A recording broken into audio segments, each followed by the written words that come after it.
A very good afternoon to respected dignitaries, esteemed resource persons, and dear participants. I am Ms. Pranali Chandrakar, Assistant Professor at Dr. Rajendra Gode Institute of Pharmacy, Amravati. It gives me an immense pleasure to welcome you all to the fifth and final day of our faculty development program on artificial intelligence as a catalyst for excellence in pharmaceutical education, research, and innovation. Over the past 4 days, we have witnessed an enriching journey from understanding AI in academic excellence and research applications to exploring AI and machine learning for non-programmers, cell culture techniques, and AI-based ADMET in drug discovery. As we move toward the last day of this online FDP, today's session focuses on one of the most impactful domain, teaching and learning in the digital age, where artificial intelligence play a vital role in enhancing classroom engagement, content creation, and academic delivery. Before we begin today's session, let us briefly reflect on day 4. Yesterday, we had insightful session on cell culture techniques in anti-cancer screening, which deepened our understanding of experimental methodologies in cancer research, followed by highly engaging lecture on AI-based ADMET in drug discovery, where we explore how artificial intelligence accelerates prediction, optimization, and safety assessment in pharmaceutical development. The session truly highlighted how technology and life sciences are converging to shape the future of healthcare and research. This afternoon, we begin the day 5 with a topic that directly connects with every educator present here, e-content and AI for quality teaching. In today's digital era, teaching is no longer confined to chalk and talk. The integration of AI-powered tools, learning management system, interactive content, and digital platform has transformed the way we engage, evaluate, and inspire our students. This session will guide us on how to design impactful e-content, use AI tools for smart teaching strategies, and ensure quality in online and blended learning environments. It is now my privilege and honor to introduce our esteemed resource person for this session, Dr. Prashant Argade sir. Dr. Prashant Argade sir is a senior lecturer in pharmacy at the Department of Pharmacy, Government Polytechnic, Jalgaon, with over 17 years of academic and training experience. He is highly recognized academician who has delivered more than 250 invited talks as a resource person, published 23 research papers in national and international journals, authored 9 academic books and laboratory manuals as per PCI, trained over 5,000 faculty members across India through FDP on online teaching and AI-based educational tools. He is also a well-known digital educator with a successful YouTube channel featuring over 140 educational videos reaching lakhs of learners nationwide. Dr. Argade sir has received several prestigious grants from AICTE and MSBT, including FDP and Adult Training Program support, and has served as a committee member for curricular implementation and academic evaluation bodies. His area of expertise include AI tools in education, learning management system, online teaching platforms, PowerPoint and digital content creation, and ICT tools for quality teaching. We are truly privileged to learn from such a distinguished academician and digital education leader.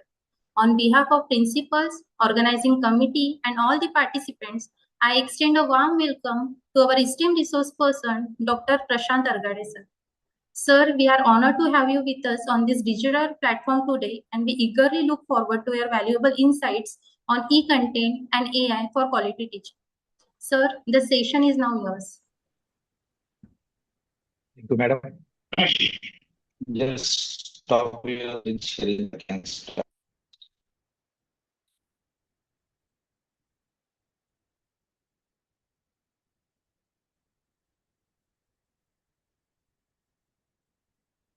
Okay.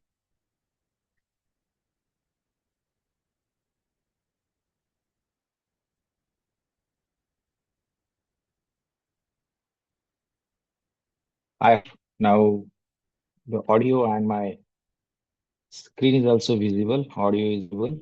So just check once. Yes, Give me the yes, confirmation in chat box. Okay, that's good. So thank you, madam. for the brief introductions. I'm really thankful to the organizing committee and the host institutes who have invited me and given me an opportunity to share my expertise with all respected faculty members. Dear faculty members, since day one, you have learning the lots of tools which are useful for the teaching, learning, research. And apart from this FDP also, you are also using some kinds of AI tools already. And in this session, I am not going to give you the variety of AI tools. Whatever you have used, just I am giving some tips, some tricks, so that you will use it very effectively for the, you can say, the enhancing your and learning process. That's why I have keep the subtitle of today's session is enhancing engagement, enhancing personalization, and enhancing learning outcomes. Like that.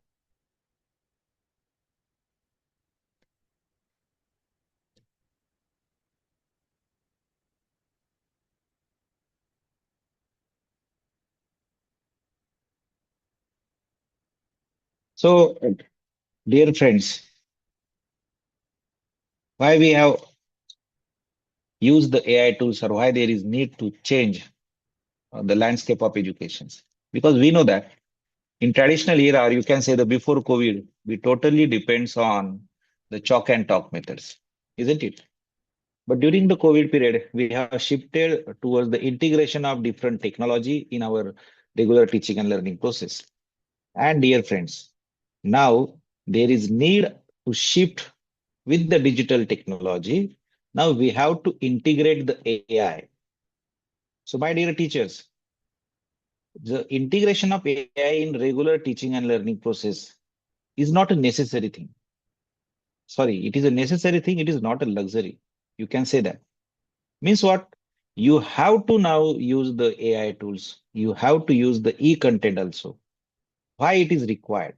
Why it is required? Because nowadays our students are having all the digital devices with them, and we need to create some kind of the content which are available on their fingertips. So it's now our role. You can say we need to change our traditional setup into the integration of digital tools along with the AI tools. Why it is required? Because of the meeting the diverse needs of the modern learners. Our students doesn't want to learn from the books now.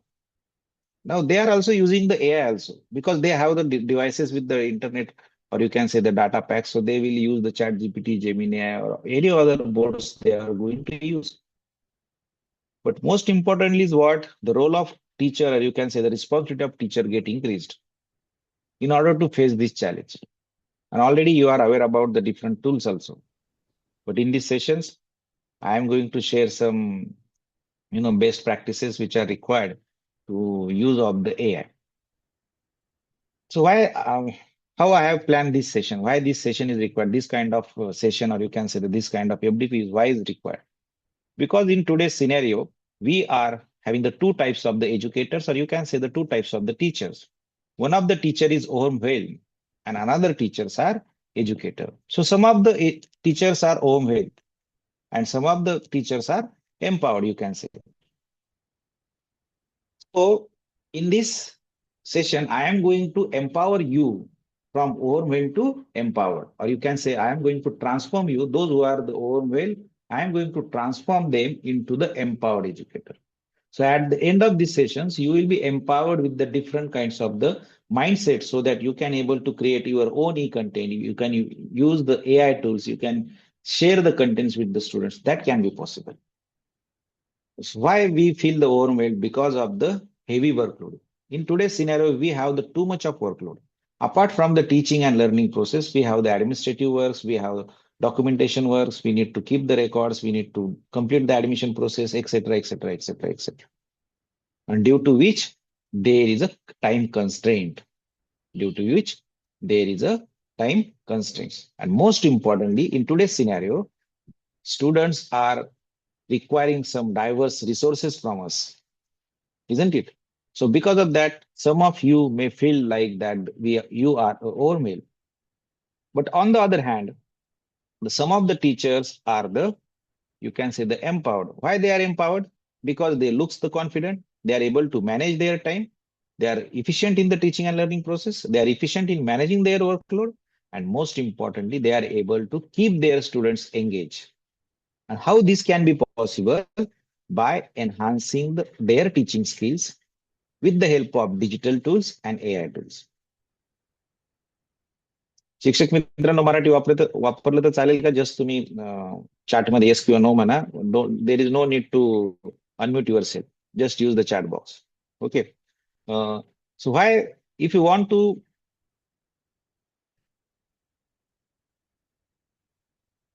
okay Ganesh sir, thank you very much. So if you want to change yourself from overwhelmed to empowered, you need to enhance your teaching skills. You need to use the digital tools and with the help of AI tools. That's why I have keep some learning outcomes for these today's sessions. And my dear friends, what you will going to achieve in these sessions, you will be able to identify the various AI tools that are useful for the assistant for the educators. You will be able to learn how to create the effective engaging learning materials with the AI supported strategy, and you will be able to apply the AI enhanced student engagement, assessment, and the feedback system. So let's start the session now. So what is e-content? E-content is nothing but the any kind of the learning material which are delivered digitally. Just whatever the learning material you are going to share with your students through the digital devices, that is called as e-content. But my dear friends, that e-content should be serve some pedagogical tools. It should be prepared in a such a way that there will be enhancement in the learning of the students. विद्यार्थ्यांचं learning होईल असं ई content आपण त्यांना दिलं पाहिजे. म्हणजे आपण classroom मध्ये जी पीपीटी घेतो तीच पीपीटी आपण जर त्यांना पीडीएफ करून देत असेल, there is no use. PowerPoint presentation doesn't serve the purpose of the notes or the reading material. It is just guide the students how to study, isn't it? So you have to create the learning materials or reading material is different, notes is different, and your PowerPoint presentation is different. So you may share any kind of any format of the digital material to the students, such as text, audio, video, animation, some simulations you may share. Why the e-content is required? Because most importantly, it should be available to the students at any time, at anywhere through their digital devices. That is 24/7, you can say. That is 24/7. So students can able to have the access by 24/7. They are able to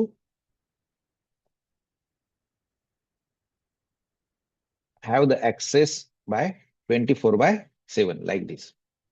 And then that e-content should be integrated into the learning management system. That can be possible.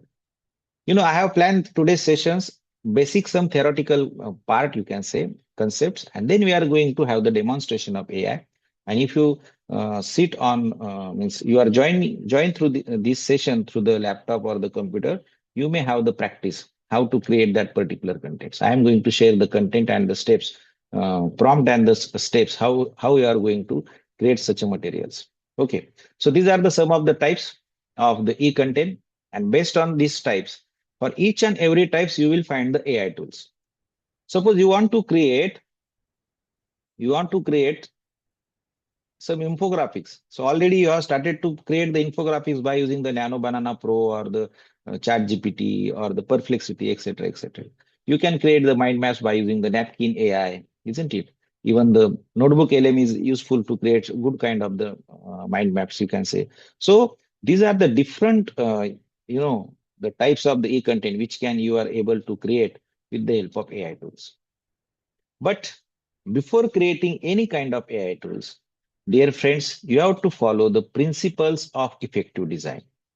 You have to follow the principles of effective design. म्हणजे आपण ज्या वेळेस ई content तयार करण्याचा विचार करतो शिक्षक मित्रांनो, रॅन्डमली कुठलंही ई कंटेंट तयार करून विद्यार्थ्यांना देण्याऐवजी आपण हे जर 2-4 प्रिन्सिपल जर आपण फॉलो केले तर निश्चितपणे ते जे काही आपलं कंटेंट बनेल हे खूप चांगल्या प्रकारे बनेल. For example, you always think about the objective before to design any kind of the uh, you know e-content. You have to first fix the objective, define what learners will going to achieve. मी जर infographics बनवतो तर विद्यार्थ्यांना ह्या infographics मधून काय शिकता येईल.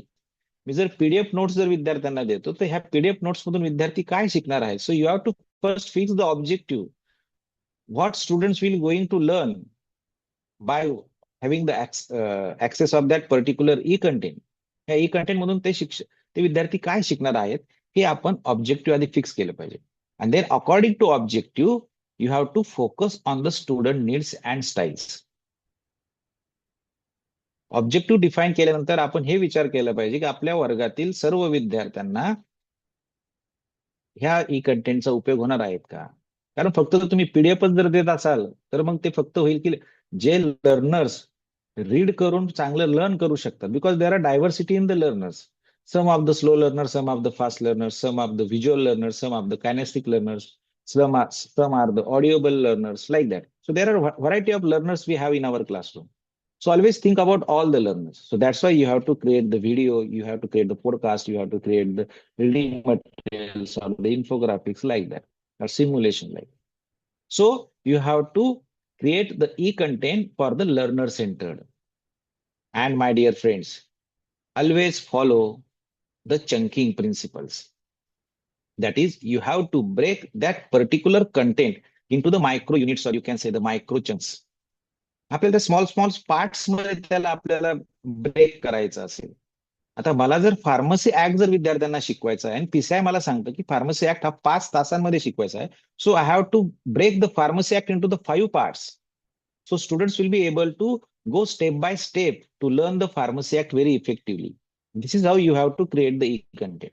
म्हणजे एकच पीडीएफ आपण जर तयार केली पूर्ण फार्मसी ऍक्टची, ती एकाच वेळेस जर आपण सेंड केली, so that should not be useful.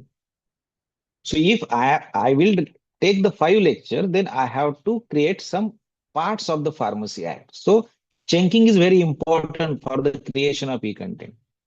मग आपल्याला चॅट जीपीटी असेल, जेमिनाय असेल किंवा नोटबुक एलएम असेल, on a single click with the deep research you can get the very good content of the all the chapters which are related to our teaching and learning process or our syllabus. That can be possible. But my dear friends, you have to break that particular concept, that content into small parts and make a different e-content for that particular parts and then send it to the students. Either through the Google Classroom, if you are using the other LMS, you can share that through the LMS also, because most of the institutes are now using the ERP or the LMS also. So you can share over there, but make it a small parts. But while designing the e-contents, always follow the design principle. That is, your e-content should be a visual appeal. Means you have to use the consistent font, consistent color, and consistent layout. शिक्षक मित्रांनो, तुम्ही म्हणाल की मी एआयचा वापर करायचं sir शिकणार आहेत. आम्ही इतक्या याने आज सेशन आम्ही अटेंड केलं की आरगडे सर आपल्याला आज एआय टूल्स शिकवणार आहेत. शिक्षक मित्रांनो, एआय मध्ये तुम्ही प्रॉम्प्ट द्या, एआय काहीतरी जनरेट करून देतो तुम्हाला, बरोबर की नाही. But while creating the E content, your content should be consistent. That is its color, its font, its layout, whether it is a sketch format, whether it is isometric format, whether it is a 3D format, whether it is in PowerPoint presentations or the PDF reading materials, whatever it may be. So it should be a consistent means consistency in designing. Suppose you are sharing some infographics to the students. Instead of creating of one infographics for the one chapter, again you have to break it. And for each point, you have to make a separate infographics. मग तुम्ही म्हणाल याच्यामध्ये आपण consistency कशी maintain ठेवू शकाल. शिक्षक मित्रांनो, पहा, आता जे खरंच ऐकत असतील, कारण मला माहिती मी बरेच ऑनलाईन सेशन देतो आणि बरेच जण आपले जे आहेत शिक्षक मित्र की मोबाईलचं मीटिंग जॉईन करतात आणि त्याला म्यूट करून ठेवतात. पण जर तुम्हाला खरंच वाटत असेल की आपलं जे व्हिज्युअल कंटेंट आहे, ई कंटेंट आहे, हे आपलं युनिफॉर्म असावं. म्हणजे सपोज मला जर फार्मसी ऍक्ट शिकवायचं, तर मी फार्मसी ऍक्ट मध्ये मी काय करेल शिक्षक मित्रांनो, मी जे पार्ट बनवलेले, सपोज मला आज फार्मसी काउन्सिल ऑफ इंडियाचं कॉन्स्टिट्यूशन विद्यार्थ्यांना इन्फोग्राफिक्सच्या माध्यमातून द्यायचं असेल, किंवा स्टेट फार्मसी काउन्सिलचं कॉन्स्टिट्यूशन द्यायचं असेल, जॉईंट स्टेट फार्मसी काउन्सिलचं द्यायचं असेल, किंवा फार्मसी काउन्सिलचे फंक्शन्स मला द्यायचे असतील, so I will first fix the layout. Means what? Suppose I like some colors, so that colors can be saved. I like the style, whether the handwritten style, whether the isometric style, whether the 3D render styles, or any other infographic styles. Sketch format पण आपण घेऊ शकतो. म्हणजे आपण गुगलवर search करू शकतो की मी कुठल्या प्रकारचे इन्फोग्राफिक्स तयार करू शकतो. Suppose you like the infographics which you have observe on your screen. तुम्हाला जर ह्या स्क्रीनवरचं जर इन्फोग्राफिक्स आवडत असेल तर एक सोपी स्टेप सांगतो मी डेमॉन्स्ट्रेशन देण्यापेक्षा स्टेप्स खूप तुम्हाला सांगणार आहे शिक्षक मित्र. If it is possible you can write it down, or you can ask for the recording from the organizing institutes because they have started the recording also. So what are the steps? Suppose you like one of the infographics, then you have to take that infographics, go to the chat GPT and ask the chat GPT, create the prompt for this infographics or for this image. Suppose तुम्हाला ही image जर आवडत असेल ना, तर so simple काय करायचं, आपण ही image घेणार आणि आपण चॅट जीपीटीला अपलोड करणार. चॅट जीपीटीला आपण अपलोड करणार.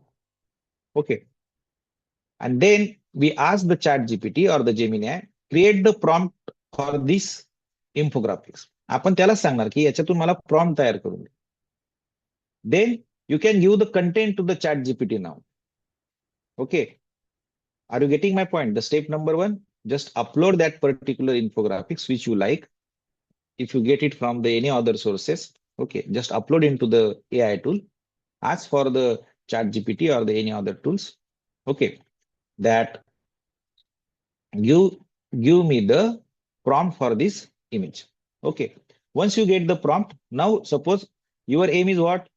Get the infographics for the Constitution of the Pharmacy Council of India and give the content to this constitution from the books, or if you are created from some other sources. So give content to the chat GPT and ask. Now optimize the prompt. Listen very carefully. वरती त्यांनी prompt दिलाय. Now optimize the prompt. Now optimize the prompt for the Constitution of Pharmacy Council of India. Then your AI tool will give the proper prompt now for the AI for that particular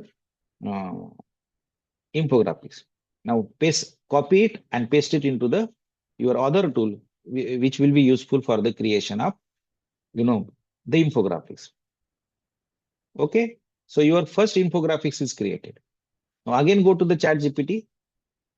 You can ask the chat GPT that yes, now I have created the infographics for the Constitution of Pharmacy Council of India, but now I want to create the new infographics having the Constitution of Joint State Pharmacy Council and State Pharmacy Council, and you have to give it to that constitution to the within the charts and ask now optimize the prompt for it. म्हणजे आपल्याला जे पाहिजे ना ते chat जीपीटीला आपण द्यायचं, त्याला म्हणायचं मला याचा प्रॉम्प्ट तयार करून दे. फक्त त्या चॅटमध्ये कंटिन्यू चॅटिंग चालू आहे, आपलं कंटिन्यू फॉलोअप चालू आहे आपलं सिंगल चॅटमध्ये, प्रत्येक वेळेस नवीन चॅटवर नाही द्यायचं.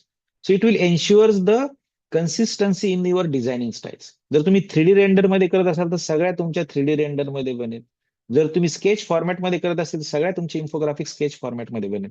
जर तुम्ही हँड रिटन मध्ये करत असाल तर हँड रिटनचे तुमच्या मिळेल. हेच सेम तुम्ही पॉवर पॉईंट मध्ये करू शकता. हेच सेम तुम्ही तुमच्या ई कंटेंट मध्ये करू शकता की जिथे तुमचा कलर फॉन्ट वगैरे सगळं जे काय असेल सारखं असेल. So always follow the principle of effective design. So you have to first fix the clear objective. It should be a learner centered, and you have to break down the concept into very simple small parts, or you can say the chunks, so that students will be able to learn it very properly.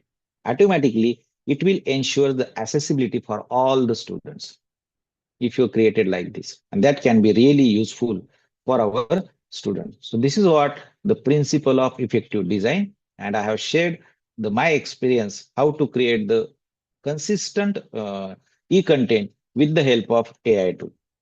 Okay. So why there is need of AI tool to overcome the challenges in a traditional method? म्हणजे मी असं म्हणेल की digital tool किंवा AI tool वापरण्याची गरज काय? आपण इतकं चांगलं शिकू शकतो. Yes, we are the teachers and we can able to give the content to our students very effectively. But why there is need? Because in traditional setup, we have the facing the problem of time consuming. Because we required to create time for the content creations. So we need to spend the endless hours, isn't it? So it's a labor intensive process. On the other hand, in our traditional setups, we are try to complete our content, isn't it? We try to content our content by delivering the lectures. So in that particular setups, we have lack of personalizations for the diverse learners. We are ignoring the individual space, individual needs, individual learning styles also. So there is lack of personalization. But if there is e-content always available with the students, those students are slow learners, they will have the access of that particular contents on their hand, that is 24 by 7. So they will learn by having the access of that particular e-content repeatedly. That can be possible. So we need to think about why there is need of the now the e-contents or creation of e-content with the help of AI also, because AI will reduce our time, isn't it? In our normal lectures, you know what, that is traditional chalk and talk or by using the PowerPoint also. If you are delivering everything in the PowerPoint within the classroom, it is also the passive learning. That is, there is no active involvement of students. Even today's sessions is the passive learning. From Jalgaon, I am here sitting in my room and delivering the content to you. You are just passively listening. You are just passively listening the lectures. Means you are just hearing sense is involved. You are not actively involved. Just you are hearing, isn't it? So here is the limited opportunity for the active students engagement. So students are passive recipients just like you. You are just passive recipient. Those who have having the pen or notepad, they have written what I have explained the steps in previous slides. So there is limited engagement, my dear friends. So that's why we need to use some kind of technology so that we can able to overcome these challenges. Yes, we have the challenges in front of us. Apart from the challenges, we have the some modern demands. We have some modern demands. What are the challenges already we have discussed? That is, we have the time constraints and we have the heavy workload, just like there is rapid updating the content also. We have the large class size, isn't it? Previously, our intake was 60, now it is 100. So more number of students, there is more number of variety, that is diversity. And most importantly, we have the assessment burden on us. Apart from that, what are the modern demands from us? म्हणजे प्रिन्सिपलला वाटतं की आपल्या शिक्षकांनी काय करणं अपेक्षित आहे, मॅनेजमेंटला वाटतं की आपल्या सगळ्या शिक्षकांनी काय करणं अपेक्षित आहे, विद्यार्थ्यांना वाटतं की आपल्या शिक्षकांनी काय करणं अपेक्षित आहे. So they are demanding something from us. So what administrators and the managements can expected from us, you have to manage the time. That is efficient use of time. You have to manage your workload, but you have to complete that particular thing, that task. Okay. Apart from that, we need to stay updated ourselves to evolving the knowledge. आपल्या क्षेत्रामध्ये काय काय नवनवीन update करण्यासाठी स्वतःला update राहण्याकरता आपल्याला प्रयत्न करावे लागतात. त्याच्यामध्ये आपला वेळ जातो. Then we need to think about the personalise learning for the diverse students. जे काय आपल्या विद्यार्थ्यांचे जे काही वेगवेगळे गट आहेत, त्यांचे लर्निंग स्टाईल्स वेगळ्या वेगळ्या आहेत, त्यासाठी आपण पर्सनलाइज लर्निंग कसं आपण तयार करू शकतो. आणि सर्वात महत्वाचं, आता आपल्याला QCI, PCI, NAC आहे, NBA, MSBT अकॅडमिक मॉनिटरिंग आहे, म्हणजे आपले जे काही रेग्युलेटरी बॉडीज आहेत याच्या सगळ्याचे documentation. For that purpose we require the lots of data, lots of record. So smarter and data driven assessment should be done. So my dear friends, think about your challenge and think about your modern demands. So AI and digital tools are the problem to overcome the challenges, and AI tools can able to fulfill the modern demands also. So AI is the proper solution for all kinds of the problems, for all kinds of the challenges. Okay. आता शिक्षक मित्रांनो, आता आपण खरं AI मध्ये आता आलेलो आहोत आपण, हो की नाही? तर एआय म्हणजे काय? आता तुम्ही फर्स्ट डे पासून तुम्ही बऱ्याचशा रिसोर्स पर्सन जे माझ्यापेक्षा खूप जास्त प्रमाणात एक्सपर्ट आहेत या एआय मध्ये, त्यांनी तुम्हाला खूप चांगल्या प्रकारे सांगितलं असेल एआय म्हणजे. AI is nothing but just a simulation of our intelligence, our brain, which can be done by the machines. Any kind of the task human can able to perform, that task machine is going to perform with the help of machine learning, with the help of algorithm, with the help of data science, etc., etc., etc. So AI is just a simulation of human intelligence. AI is just a simulation of human intelligence. AI is just a simulation of human intelligence. So, my dear friends and my dear teachers, don't forget, AI is not going to replace you. Means if AI is there, then why I need to be there, isn't it? So in education system, AI just act as a teaching assistant. तो आपला assistant आहे. He is not a teacher. If he is a teacher, students also having the access of the AI tools, then why there is need to go into the class and teach to the students? You need to be different because you have the teaching skills that AI doesn't have. AI doesn't have the human connection. AI doesn't have the empathy, isn't it? Hey AI कडे नाही शिक्षक मित्रांनो. म्हणून आपल्याला AI ला teaching assistant म्हणून वापरायचं की जेणेकरून आपलं टीचिंग इफेक्टिव्हनेस इम्प्रूव्ह होईल. आपलं टीचिंग स्किल्स इम्प्रूव्ह होईल. That is enhancing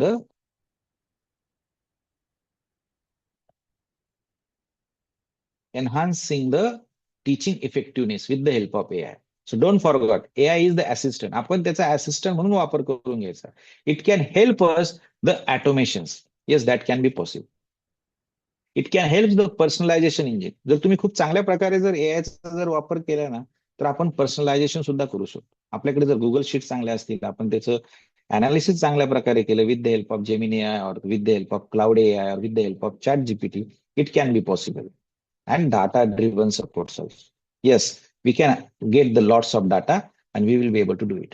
So, my dear friends, AI will enhance the teaching, but it will never replace our teachers. It can help us in lots of, the task by acting as the assistant. But teacher remains the mentor, teacher remains the facilitator, and the human connections in the learning. So AI is not going to replace you, but someone who uses the AI very effectively is going to replace you. So remember these things. मग शिक्षक मित्रांनो, तुम्ही म्हणाल sir आता सगळं theoretical झालं, बाकीचं सगळं जाऊ द्या. ओके, आता आपण मूळ मुद्द्याकडे येऊयात. आता तुम्ही भरपूर दिवसापासून एआय वापरतात आणि तुम्ही टीचिंग मध्ये पण वापरतात, ई कंटेंट मध्ये पण वापरतात. मला जस्ट फक्त एक सर्वे हवा आहे. I just need to come to know how confident are you in applying the AI in teaching learning process. आज आता ह्या घडीला तुम्ही किती कॉन्फिडंट आहात मला चॅट बॉक्स मध्ये सांगा. आपले 126 जण आहेत. चॅट बॉक्स इतक्या लवकर फ्लड व्हायला पाहिजे. आपण सर्वांचं जे काही येस नो किंवा 1 ते 5चा जो आकडा आहे तो फास्ट आला पाहिजे शिक्षक मित्रांनो, जेणेकरून मला तुमच्याकडून मोटिवेशन मिळेल की खरंच तुम्ही ऐकताय, तुम्ही फॉलो करताय, हो की नाही. आता पहा, आपल्याकडे 126 जण आहेत. ओके, आणि we got just 19 message. So be fast. फक्त 18 जणच आपले हे आहेत का? 4 4 3. Okay, 3 4. Yes sir. Okay, 2 4 3 3 5. That's good. Rajendra Gode college of pharmacy. Okay, Piyush Thackeray sir, that's good. 5. Okay, that's good. Ganesh Patil, Jameer Khan, okay. Nilangekar sir, 3. Okay, that's good. 3 3 3 4 4 5. Okay. Okay, that's good. So already you know how to use the AI very effectively. So I will try to transform your confidence level at least 1 point. If you are at 4, then I will try to bring it up to the 5. Those who are at the 5, I will bring them at the 5 plus. I will try up to my best. Okay. So that's why that is the initial, you can say the survey. Now, why AI? AI can save the times. Okay, by preparing the lesson plans, by creating the summaries. It can also support the assessment, that is instant gradings or the analytics. It can boost the engagement, yes, gamifications or the adaptive keys, and personalized learning can be possible. So what are the key advantages of AI integration? Because we will be able to create the interactive and relevant content, engaging content. तुम्ही स्वतः आज एक content तयार करणार आहात की जे खूप चांगल्या प्रकारे आपण म्हणूयात की इंटरॅक्टिव्ह असेल. मी तुम्हाला शेअर करणार आहे कशा पद्धतीने तयार करायचं.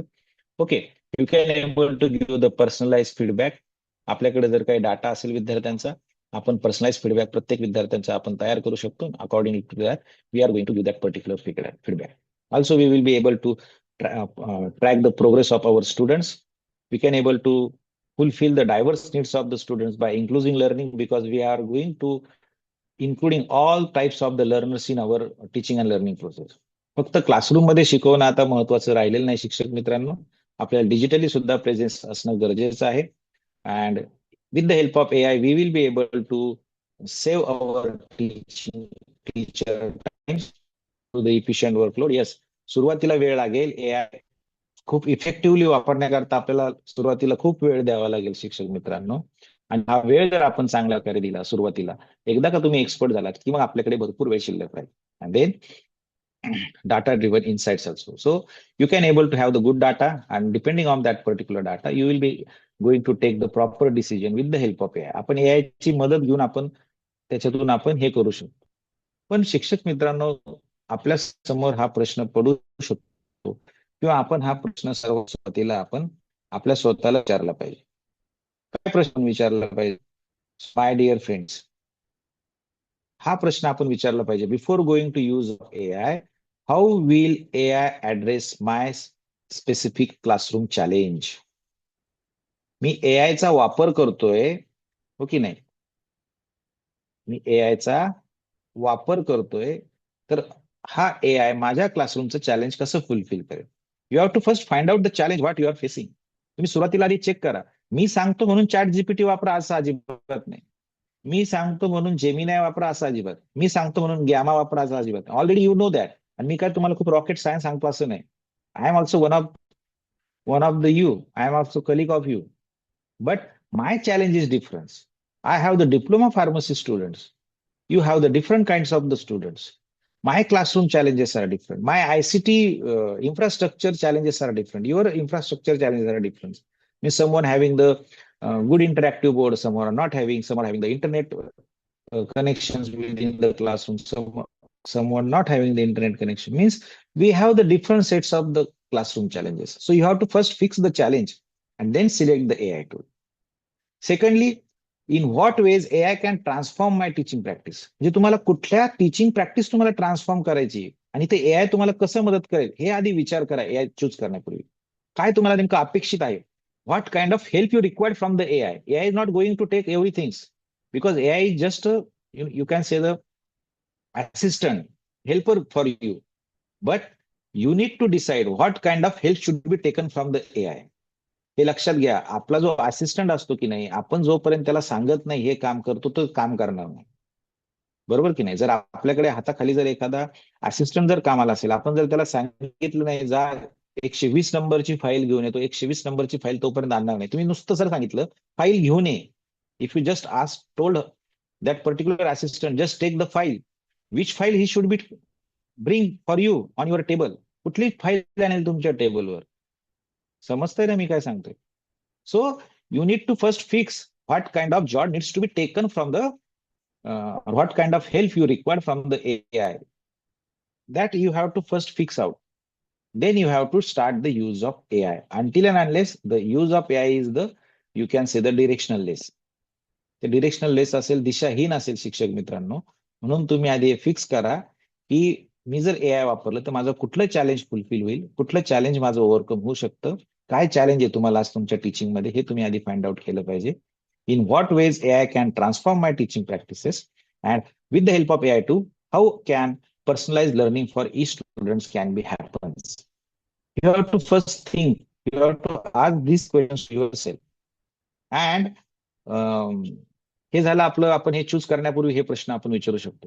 पण शिक्षक मित्रांनो, असं काय कधीतरी एक सेशन होतं, ओके, किंवा आता हा एफडीपी झाला, याच्या आधी पण कुठे कुठे तुम्ही सेशन्स ऐकले असतील किंवा बघितले असतील किंवा आपल्या सोशल मीडियावर आज हा एआय टूल आला, हो की नाही? So there are just you know the bombarding of the various AI tools on us and the situation of teacher just like this.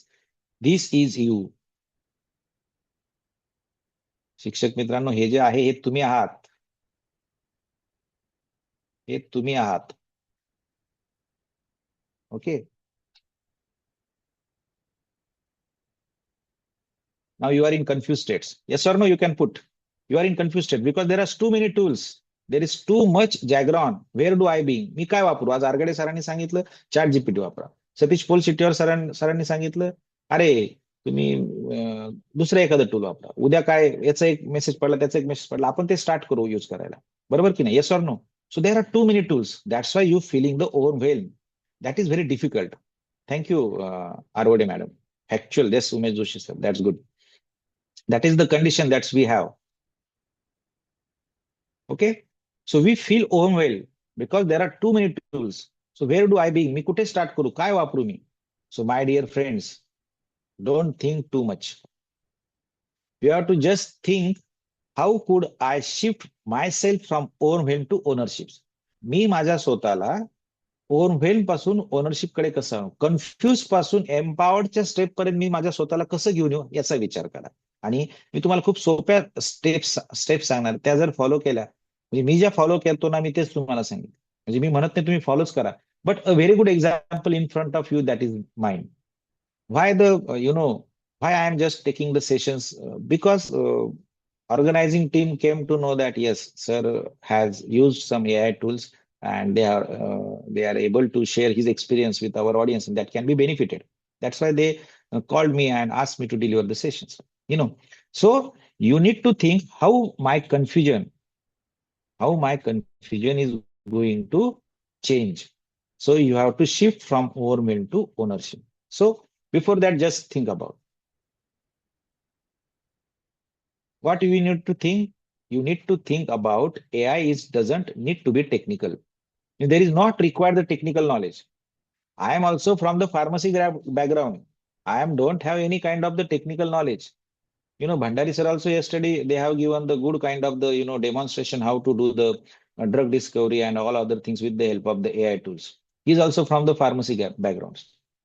They are not having the technicals. So AI doesn't need to be technical. What AI required? The AI required means it needs to be intentional. You have to first fix the intention. Are you getting my point? You have to first fix the intention. For what purpose? For what intentions I am going to use the AI tool. You need to fix that. मी का हे AI tool वापरायचं आहे हे आधी आपण ठरवलं पाहिजे. काय गरज आहे मला AI टूलची, काय मला AI कडून काम करून घ्यायचं हे आधी तुम्ही फिक्स केलं पाहिजे. That's why I have keep one sentence at the bottom. Start with your own challenge. मी सांगतो म्हणून करू नका. पोल शेट्टीवार सर सांगतात म्हणून करू नका, किंवा भंडारी सर सांगतात म्हणून अजिबात करू नका. What is your intentions and what is your challenge? You try to first find out, and then you have to map with your challenge, your intentions with the AI tool. Then you have to use the AI tool for your purpose, for your challenge. Are you getting my point? And my dear friends, here are some of the best practices for the educators, or you can say the guidelines for the effective AI integration in education. So what are the best practices? First, you need to match the AI to your objective. मला आज कशासाठी AI वापरायचं हे आधी fix करा. काय objective आहे तुमचं? Then you can select the AI tool. Second and most important thing is you need to balance the skills. That is your teaching expertise, your teaching skills, plus AI is just as a support. माझं expertise काय? I can able to create a good PowerPoint presentation. So I can take a help of AI to scan my PowerPoint presentation and suggest me the mistakes which I have made in the creation of PowerPoint presentations, or what content should be added in my PowerPoint presentations. हे मी AI ची मदत घेऊ शकतो. But I can't take the help from the AI to directly create the PowerPoint presentation because I have that skills. माझं skill आहे, मी ते balance करतोय. आणि मी ज्यावेळेस हे बॅलन्स करतोय, शिक्षक मित्रांनो, तुम्हाला खोटं वाटेल, जे सेम प्रेझेंटेशन्स मी 4-5 ठिकाणी दिले, पण प्रत्येक वेळेस मला त्याच्यामध्ये बदल करायची इच्छा होते.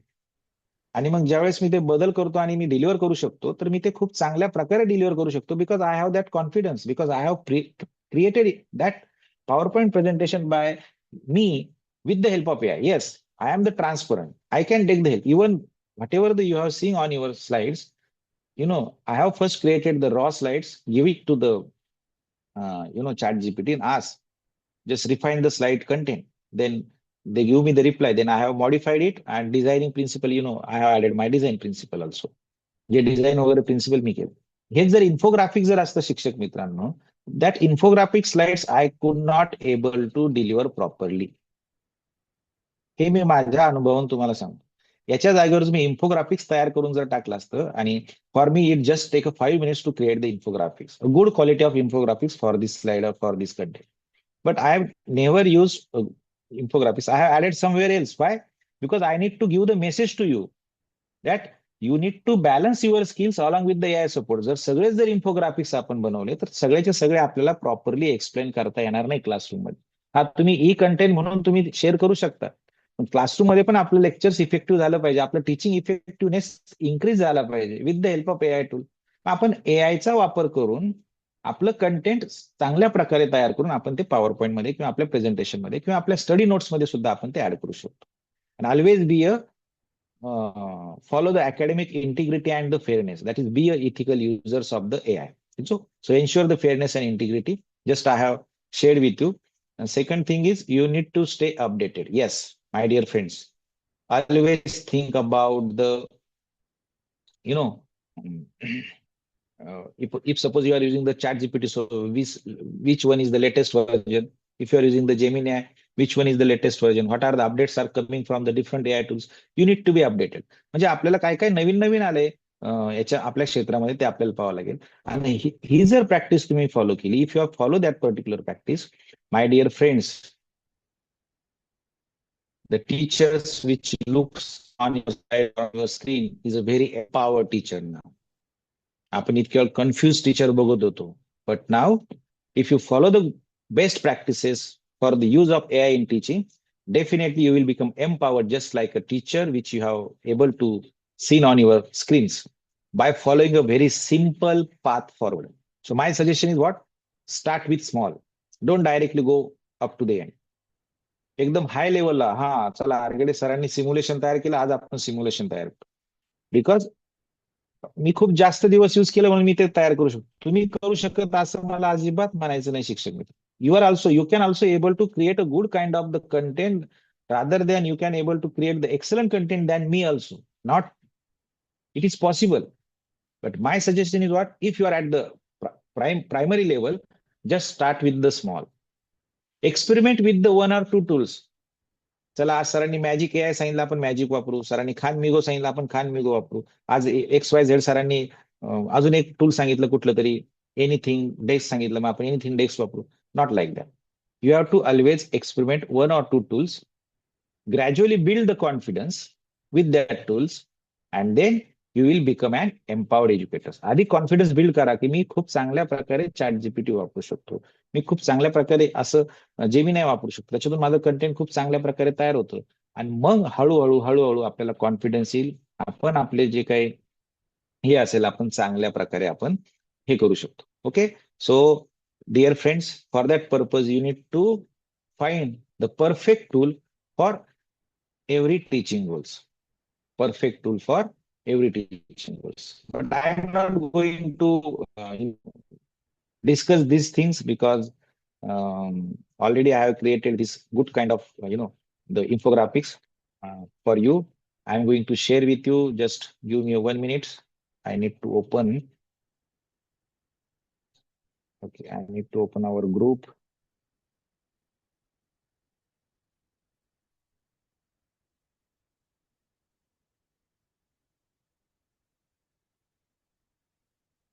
Where is our group?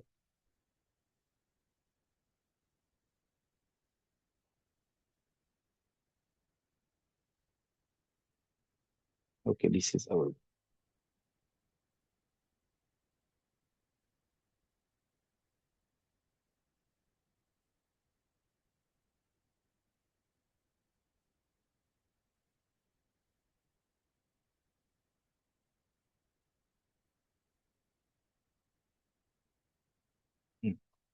So I have shared one file in our WhatsApp group. Just open it in a Google Chrome browser or your mobile browser if so. Just it will take time. Why I am sharing this? You have to just tap. Okay, once it is open now, so you have to just tap. Okay, now it is available. And just follow the instruction. Means if you want to create the content, which AI tool is going to useful you, I have added that particular tools into you. You have to just take your cursor on that particular AI tool. Suppose you want to chat GPT. If you want the chat GPT, so just click on the chat GPT. So you will get the information. If you want use the edge, so just scroll down if you are using the mobile and click on edge. Okay, so just like this. So this kind of e-content, so it is one kind of e-content, that is the interactive e-content. You can able to create with the help of a very simple tool, that is Gemini. I have created with the help of Gemini.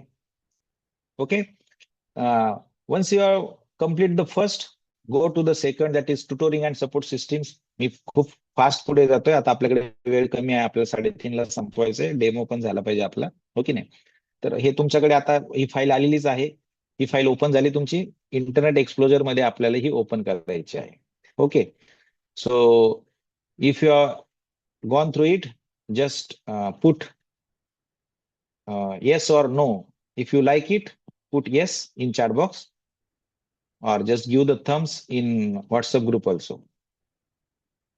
Okay. Okay, thank you, Neha ma'am, very fast. So I'm excited to create this kind of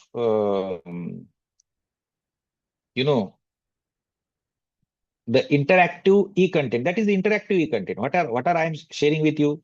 The interactive e-content. If suppose if you created your subject e-content like this, and if it is available to the students on their hands, so is it exciting or not?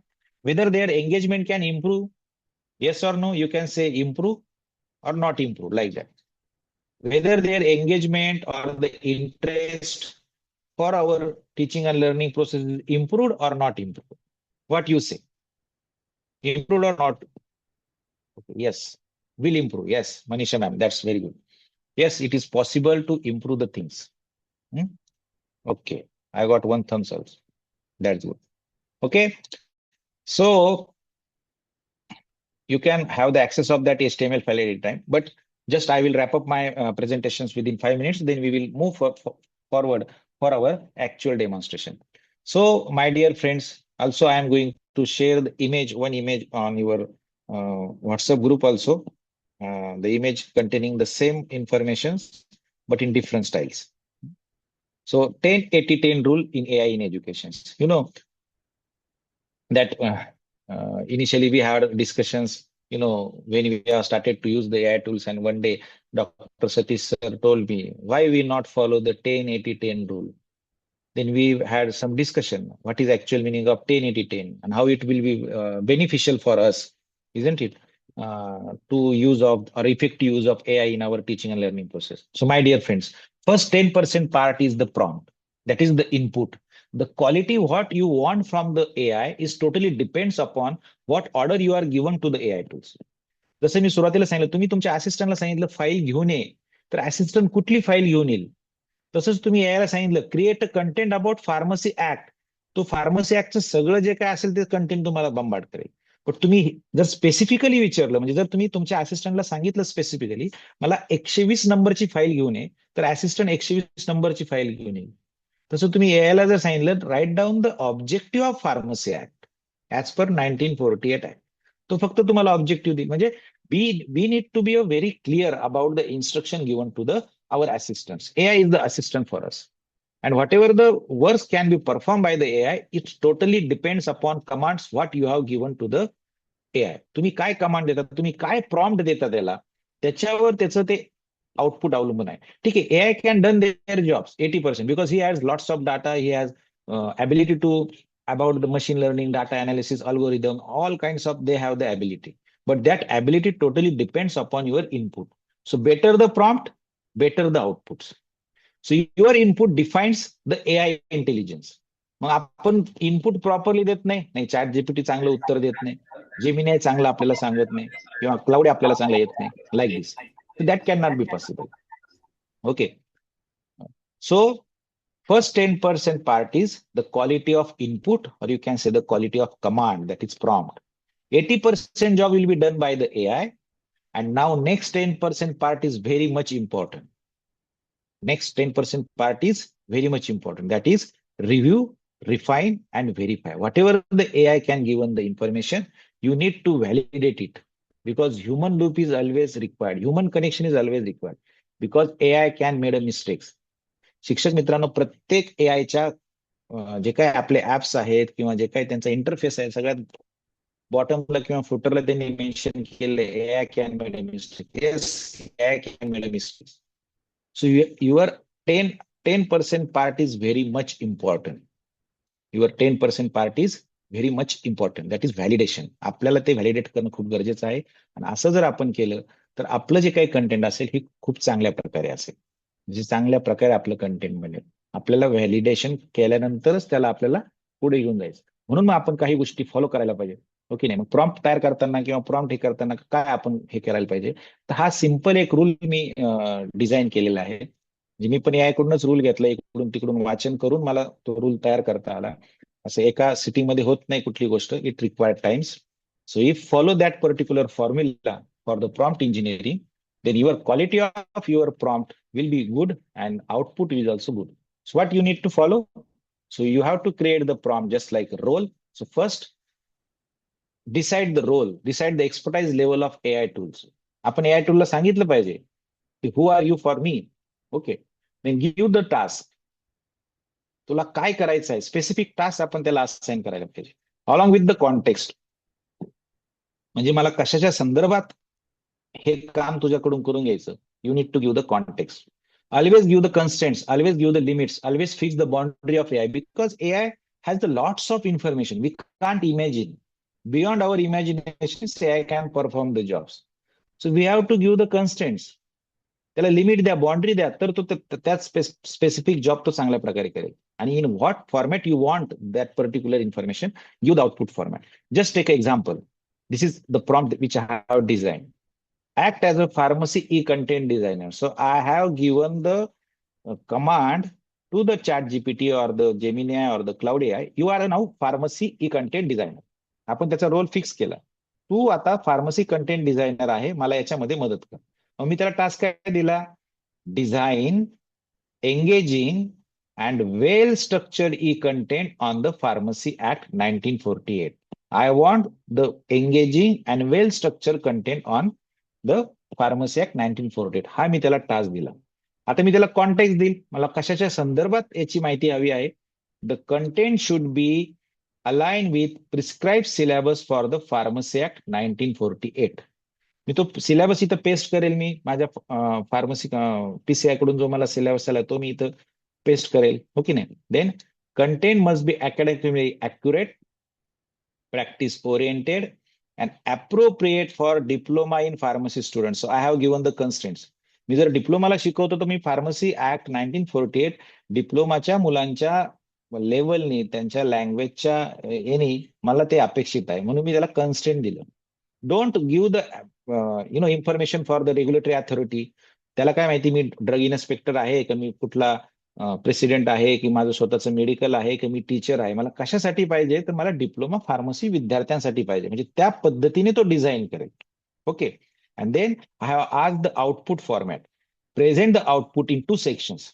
Reading the notes, okay, that is concise, structure and exam oriented, and presentation outline, that is slide wise heading and the key points, that is output form. पहा शिक्षक मित्रांनो, तुम्ही practice करू शकता किंवा आपण demo पण करून पाहूयात. आपण सपोज आपण चॅट जीपीटीला जर विचारलं आपण, हो की नाही. Let me just start the chat GPT.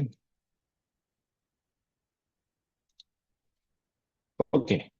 आपण वेग जर प्रश्न विचारला, वेगचा आउटपुट आपण चेक करूयात. ओके. आपण वेग प्रश्न याला विचारूयात.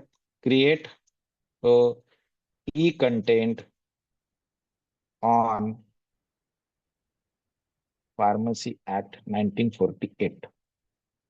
Okay, now check the output.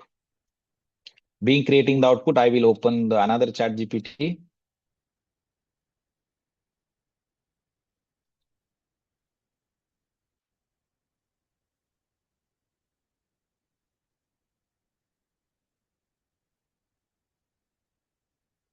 Then I will copy this prompt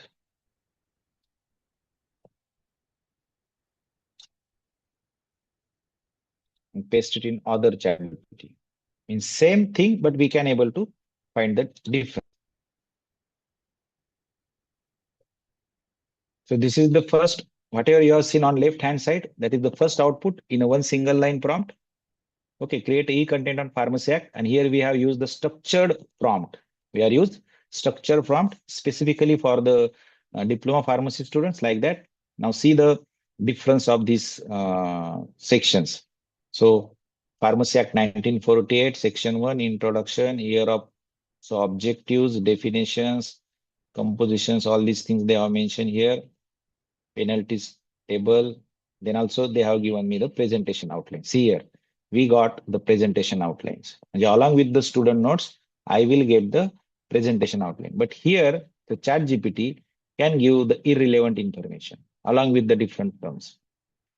Okay, they can give the information, no problem. But we got the proper information. We got a proper information. आता आपल्याला इकडे काय झालं, structure format मिळालाय. Okay, मी काय करेल, मला presentation याच्यापासून बनवायचं असं आपण समजूया. ओके, मी हे प्रेझेंटेशनचं कॉपी करेल सगळं. ओके, नाही मला 12 स्लाइड्स तयार करून देतो, मी कॉपी करेल. मी जाईल जेमिनी मध्ये, जेमिनी आय. ओके,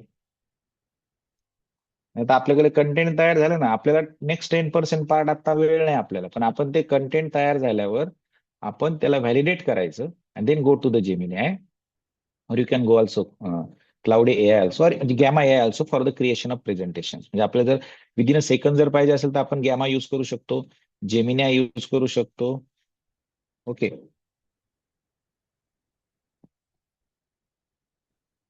जेमिनाय मध्ये आपण घेणार कॅनव्हास मोड. कुठला मोड घेणार? कॅनव्हास. आणि आपण इथे प्रॉम्प्ट देणार, create a presentation on Pharmacy Act 1948.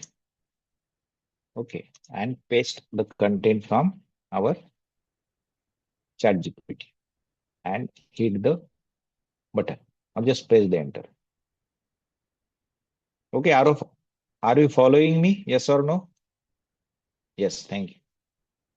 Thank you, Mr. So this is the one of the way that we can create the presentations.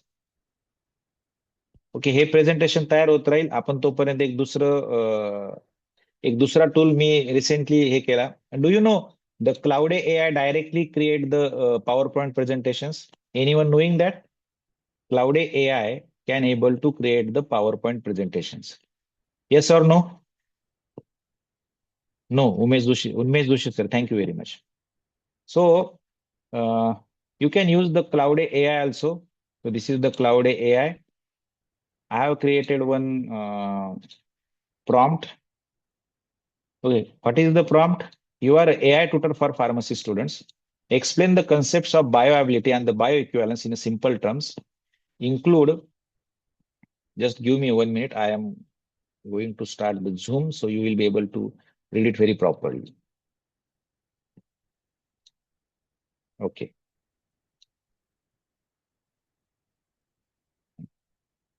Now it will be able to. Okay.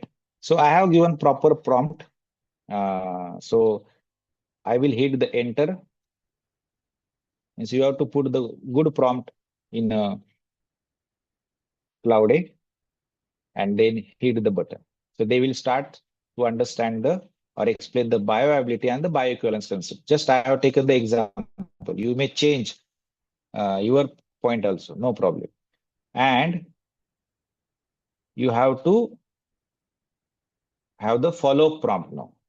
शिक्षक मित्रांनो, एक तुम्हाला मी image share करणार आहे. आपल्याकडे वेळ कमी आहे कारण माझं जे कंटेंट आहे it's required 2.5 hours or more than like that.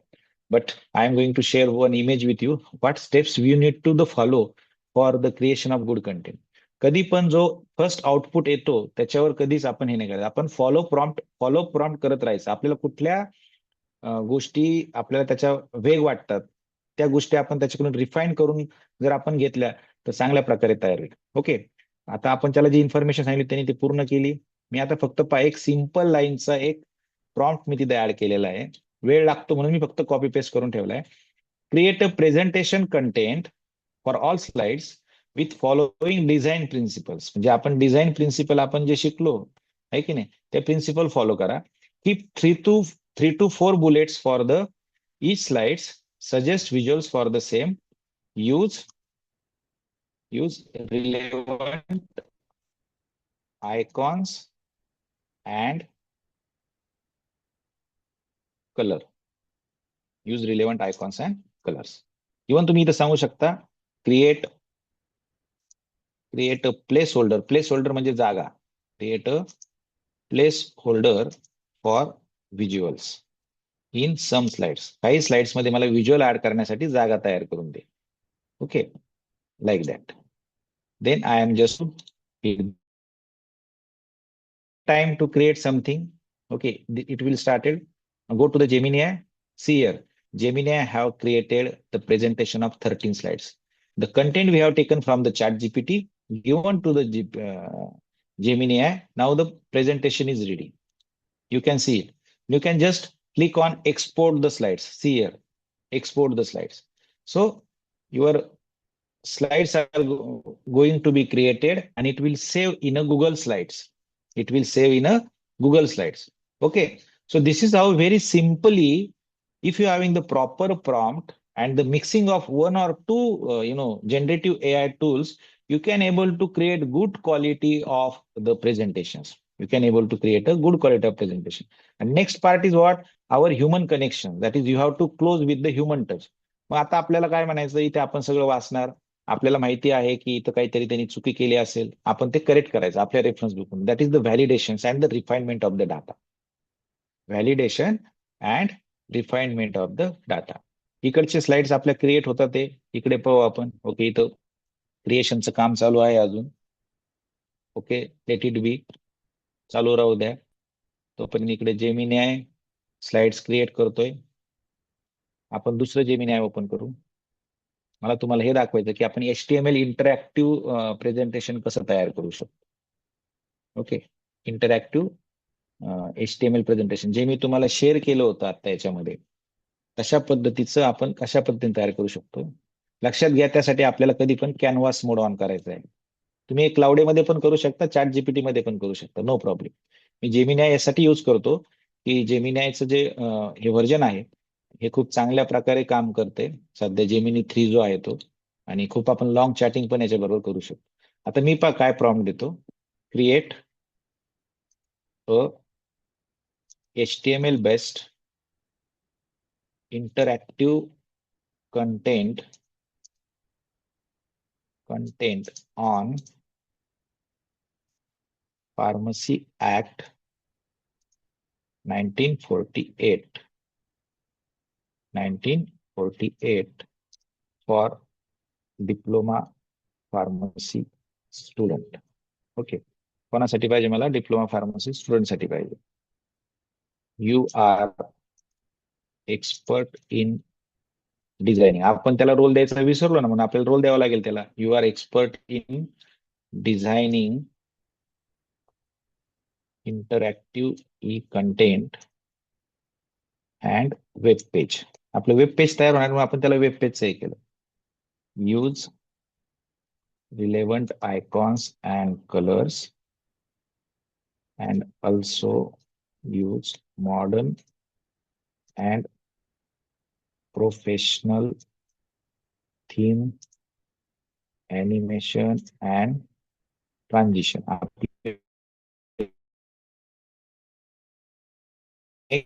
आपलं कशावर यूज करणार? मोबाईलवर, म्हणून आपण लिहिणार make it mobile responsive and add vibration effect.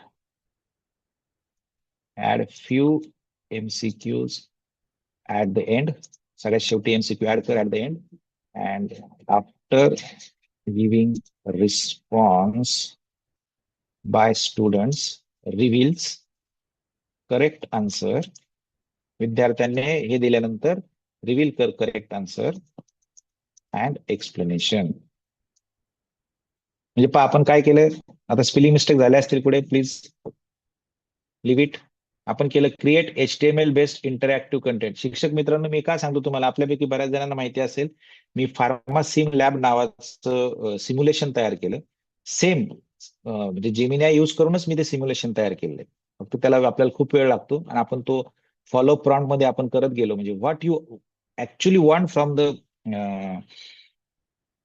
AI tool, you have to first fix it, give it to the proper write up to the AI tool, definitely they will give you the proper content. मी फक्त काय सांगितलं, create HTML based interactive content on Pharmacy Act 1948. Okay, for the diploma students. You are expert in designing interactive content and web page. Use relevant icons and colors. Also use modern and professional theme. Good animations and transitions. Make it mobile responsive. Add a vibration effect. Okay.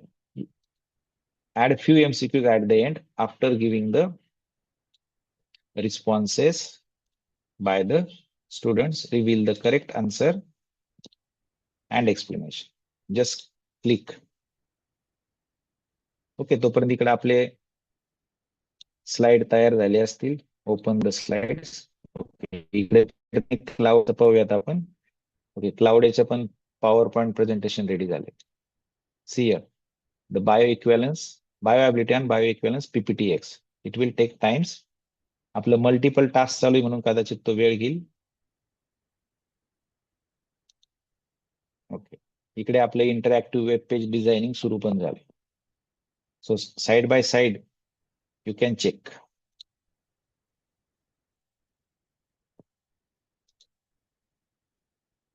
Let me just off the video so internet will be stable.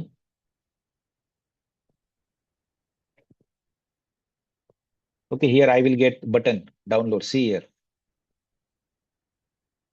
So my PPT from the Cloud A is ready to download. I am going to click download.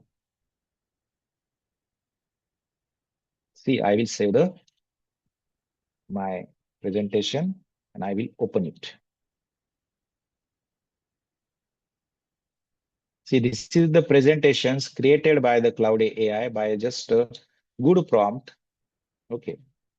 See here. See the presentations. As you know, we have asked the Cloud A make a placeholders for the images. त्यांनी पा place तयार केली, तिथं visuals drug absorption diagram ती तयार करू शकतो आपण. ओके, हे पा power point presentations with icons, with blocks, or you can say the different boxes, 2 column, 3 column. See here, with the proper design, they have created like this. Even the text knowledge questions they have added like this. Key takeaways. So is it a good? Is it useful for you? Yes or no? तुम्हाला useful होणार आहे का? आपण जे आता demonstration बघितलं cloud एआयचं. Yes or no? Are you following me? Okay, is it useful now? Umesh Joshi sir, no? Okay, you might. Okay, very much. Okay, thanks.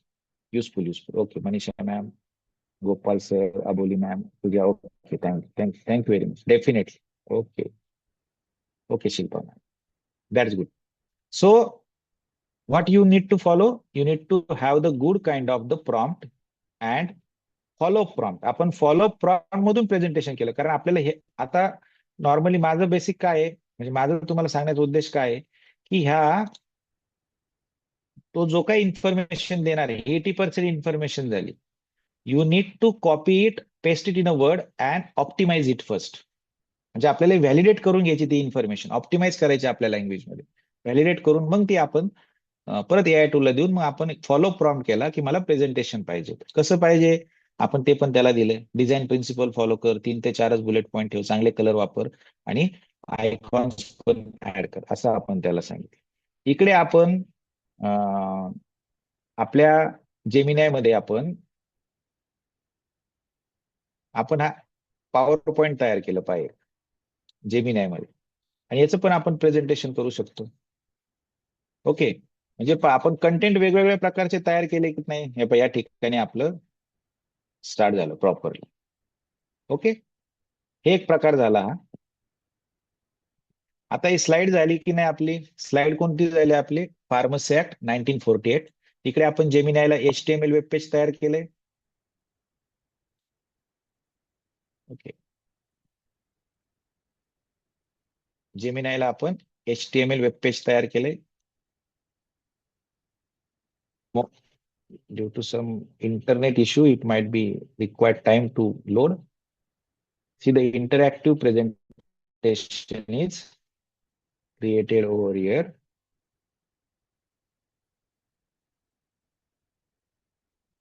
Okay. So they have created single page. But see here, they have added the navigations, objectives, PCI, offenses, and take quiz like this. So it is somewhat interactive, means students need to click on that. आता हे विद्यार्थ्यांना आपण share कसं करणार शिक्षक मित्रांनो पहा.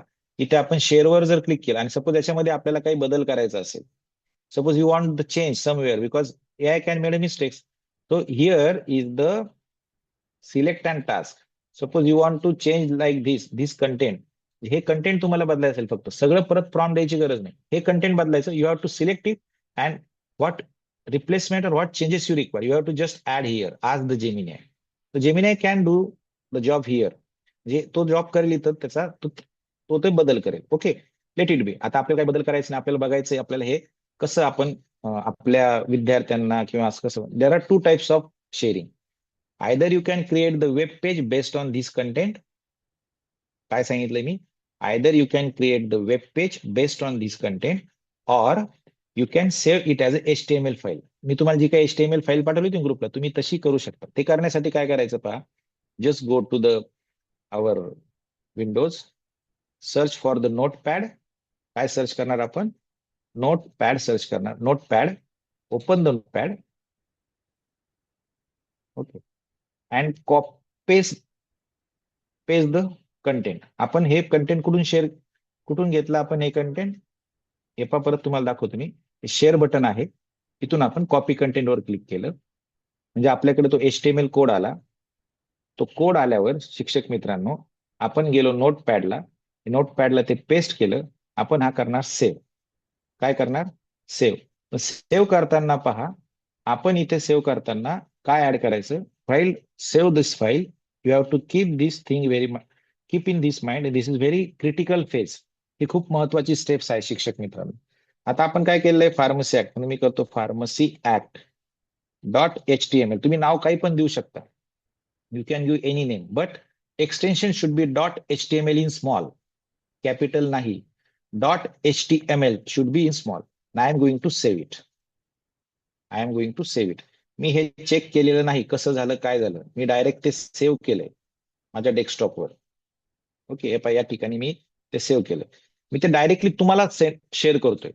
आय am going to share it directly. म्हणजे मी कुठल्याही प्रकारचं टेस्टिंग न करता मी तुम्हाला ते शेअर करतोय. Now you can experience, you have the experience how this kind of interaction can be possible. Interactive content आपण त्याला असं म्हणूया, कसं आपण तयार केलं. Okay, the file is available to you. Just have a check and share your feedback immediately. मग आपण अजून 5-10 मिनिटं आपण एक्स्ट्रा घेऊयात. पुढे जाऊन मी तुम्हाला इंटरॅक्टिव्ह क्वेश्चन्स वगैरे तसं करायचं. Now check the content, check the look. Okay,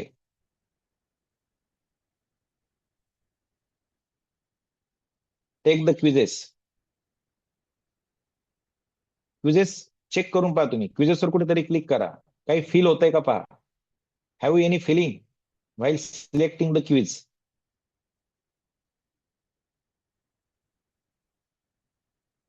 okay, are you following me? तुम्ही बघितलं कंटेंट आपण तुमच्या समोर तयार केलं एक कंटेंट आपण.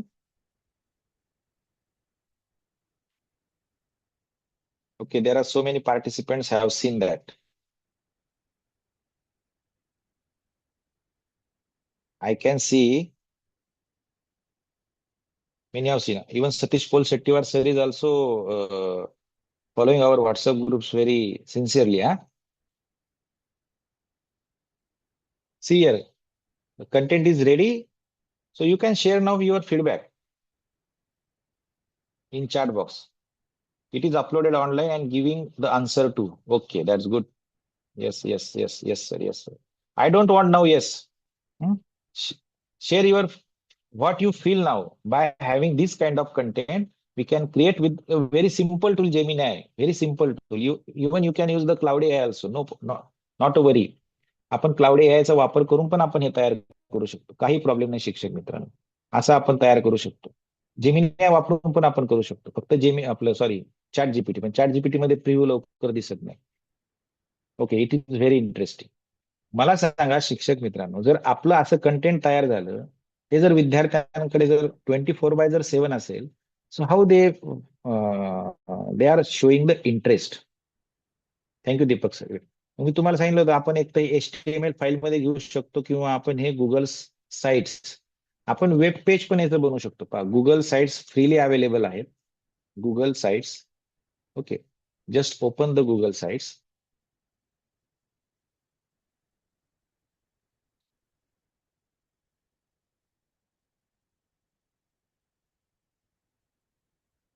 You can click on blank site.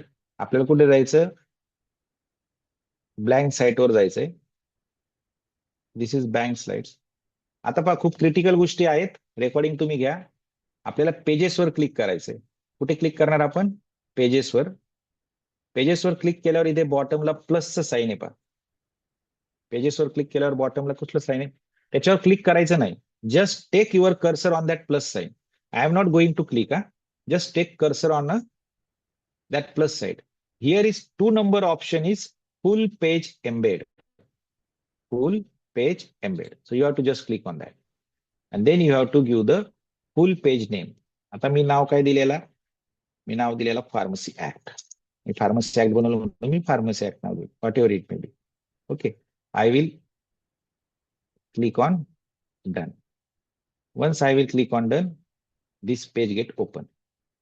So here you have to click on add embed. Embed a file, map, video from insert sidebar. You can also write custom code and the content will fill the page. So I will click on add embed button. What I have the HTML code. So I will click on embed code, not a URL. I don't have the URL. What I have embed code. So I will click on embed code and then I will paste whole the HTML content. आपण जे HTML content घेतलं होतं Gemini मधून, आपण ते घेतलं and then click on next. Okay, then click on insert.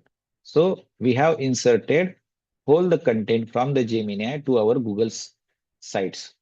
Then I am going to page again.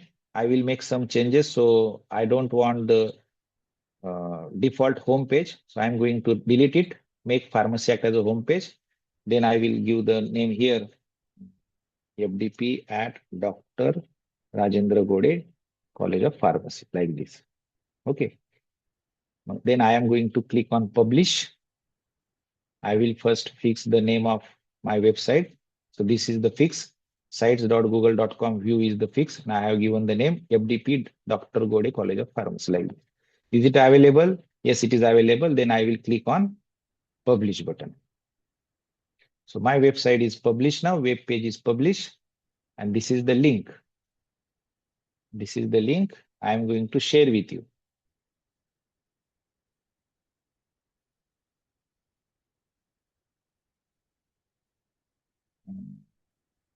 Okay, this I am going to share with you. Okay, now just have a look. Just have a look your that web page. So it's a very effective way you can share the e-content with our students, and that it require times. You just have the follow prompts to make it very refining your content. Okay, so that can be possible. Okay, so that is how you can use very effective use of you can say there are so many things which I can explain, but due to the time constraints, already the time is over, and I don't know whether the speaker is available for the next session or not, because keeping the speakers on waiting is really, the irritating one for him also. So just I will take 2 minutes and then I will stop. Just we have created the Google slides about Pharmacy Act.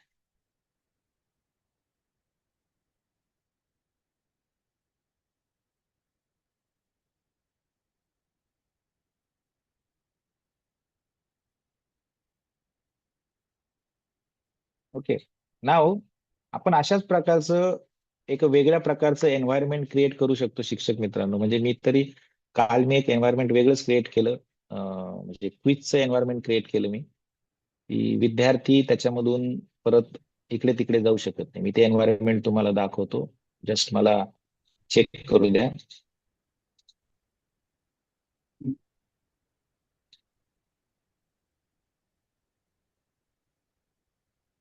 Okay. See, this is the environment which I have created.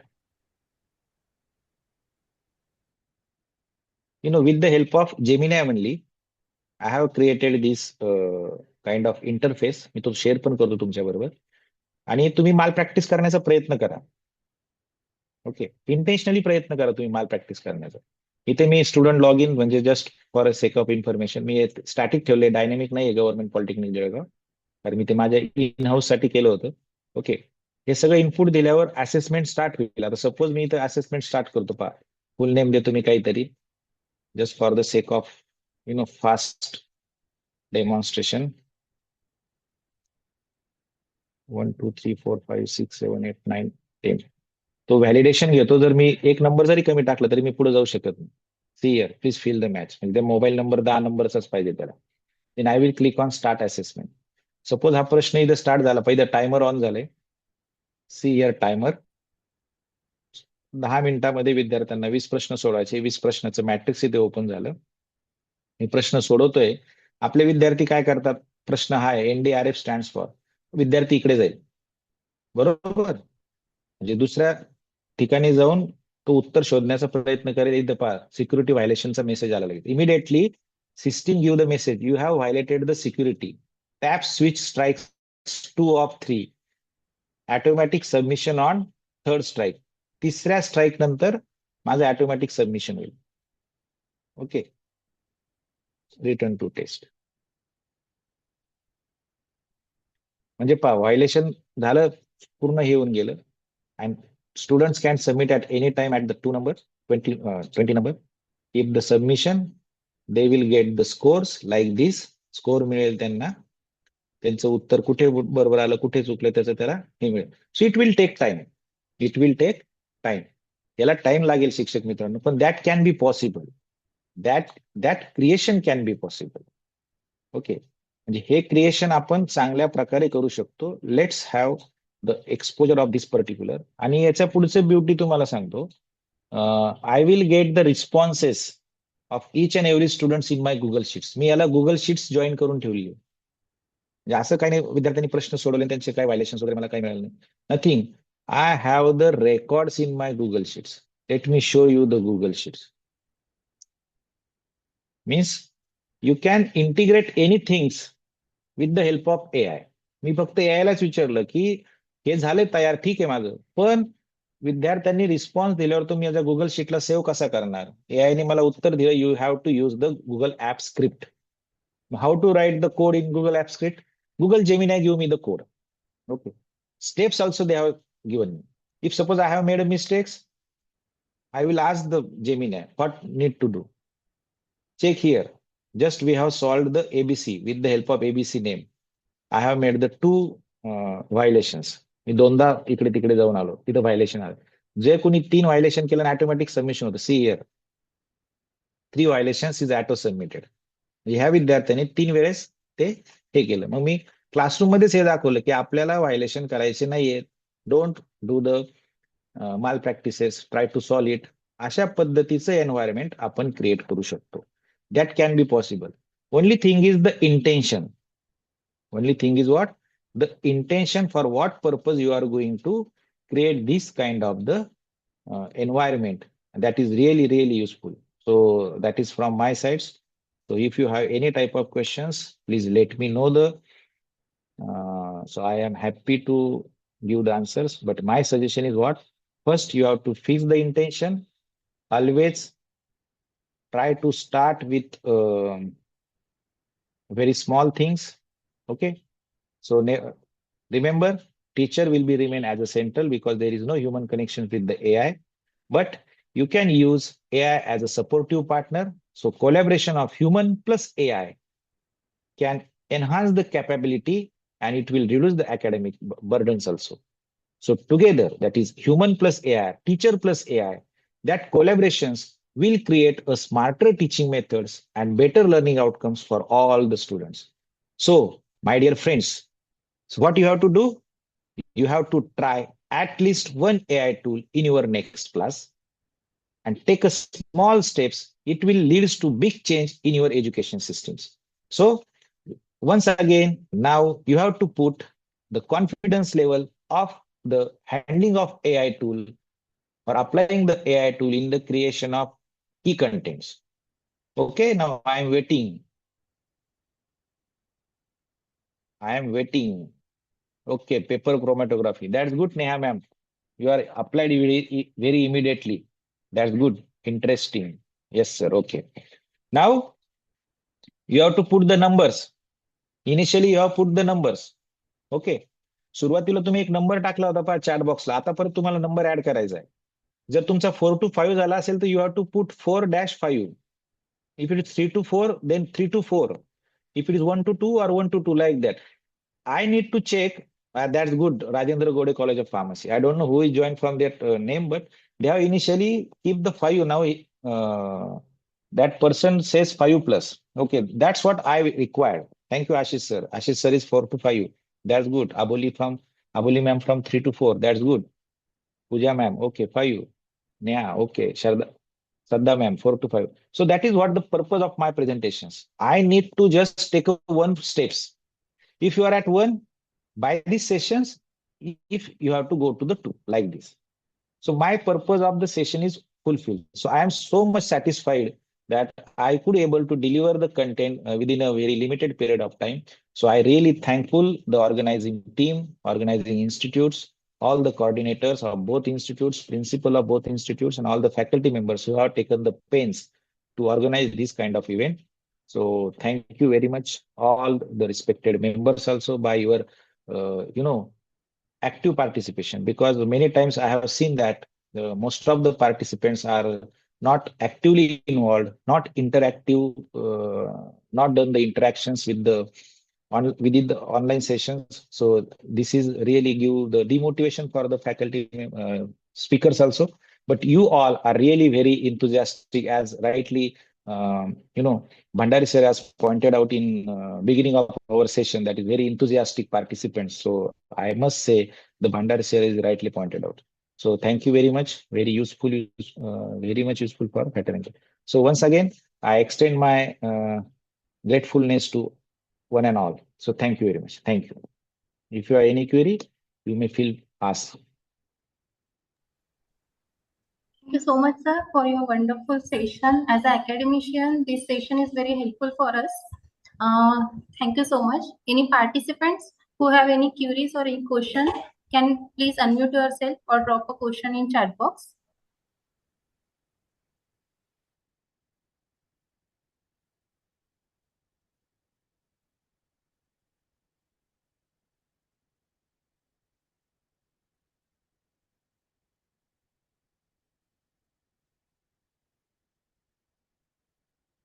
I think they will not get anything. That's why there is no question. Okay, sir. So, dear participants, we have just concluded a highly informative and inspiring session on e-content and AI for quality teaching. Dr. Argade sir beautifully demonstrated how artificial intelligence can be effectively used to design engaging digital learning content, enhance classroom interaction through smart tools, improve accessibility and personalization in teaching. The practical insights into LMS platform, AI-based teaching aids, and content creation strategies have provided us with valuable takeaways that we can immediately implement in our academic practices. This session truly reinformed the idea that teachers empowered with technology can shape a smarter and more inclusive learning environment. Before concluding this session, I request all the participants, please turn on your cameras for the screenshot.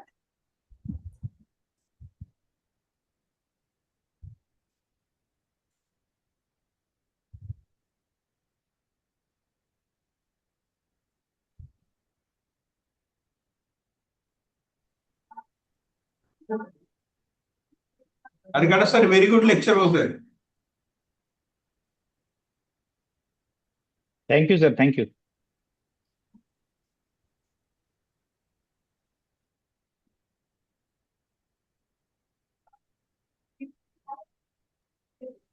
Okay, thank you so much.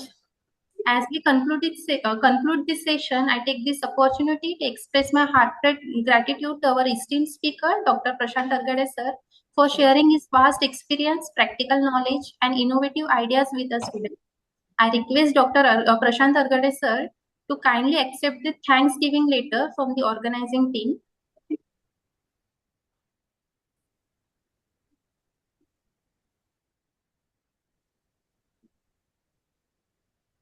With this, I formally conclude session 1 of day 5 and request you all to stay connected for the next session on AI in drug discovery, which will be coordinated by Professor Neha Badukle ma'am. Thank you all and have a wonderful learning day ahead. Thank you. Thank you so much, sir. Thank you, ma'am. Stay connected. We will start the next session within 2 minutes.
Am I audible, sir?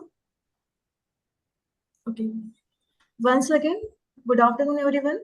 As a very warm and respectful welcome to our esteemed dignitaries, honorable research person, respected principals, faculty members, and all enthusiastic participants. I am Ms. Neha Badukle, working as an associate professor in Dr. Rajendra Gode College of Pharmacy, Amravati.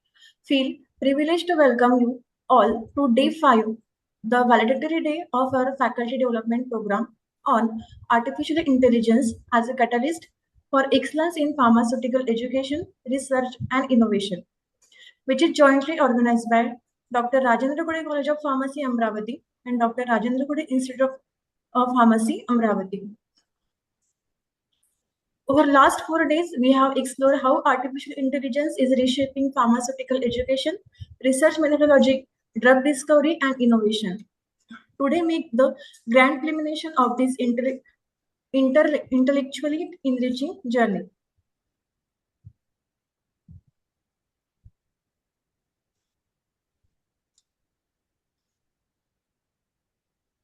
For the last 4 days, we have explored how artificial intelligence is reshaping pharmaceutical education, research methodology, drug discovery, and innovation. Today, mark grand culmination of this intellectually enriching journey. So, moving ahead, we now proceed to our final technical session of this FDP, which is indeed a much awaited one. The topic for session is artificial intelligence in drug discovery. This session will give us a deeper understanding of how AI is revolutionizing target identification, lead optimization, and reducing time and cost in drug development, and improving our teaching skill also. It is my privilege to introduce our esteemed research person, Dr. Somdatta Choudhary sir from Modern College of Pharmacy, Pune. Sir is a renowned academician and researcher with extensive experience in AI application in pharmaceutical sciences. Dr. Choudhary sir is an accomplished academician with over 15 years of teaching and research experience in pharmaceutical science. He holds a PhD and MPharm in and is currently associated with Modern College of Pharmacy, Pune. He is a renowned expert in computer-aided drug design and AI-based drug discovery with more than 55 research publications, 18 patents, book chapters, and funded research projects to his credit. His research contribution and published in a high-impact international journals, and he has received several best papers and poster awards at national and international level. With his strong blend of academic research and AI-driven drug discovery, this session will surely be highly insightful. Let us warmly welcome Dr. Somdatta Choudhary sir for his session on artificial intelligence in drug discovery. I humbly request Dr. Somdatta Choudhary sir to kindly enlighten us with his valuable expertise. Respected sir, the session is yours. Kindly guide us with your expertise. It will be our privilege to study different type of AI tools in drug discovery. Am I audible, madam? Yes, sir, you are audible. Thank you so much for nice introduction. And thank you so much for organizing team, principal sir, and the management of Dr. Gode College of Pharmacy for inviting me for sharing my views related to the AI in drug discovery and development. So uh, before going to this, I just wanted to tell you that this is a just a introductory session, because it is highly impossible for me to complete all the AI terminologies and techniques in this session. So some part I will go through in a faster manner, and some part I will explain in deep. That is whatever it may be, the needed part I will explain in deep, and some part I will explain just a short in short. So my screen is visible. Yes, sir, you are visible. Screen is visible. Okay.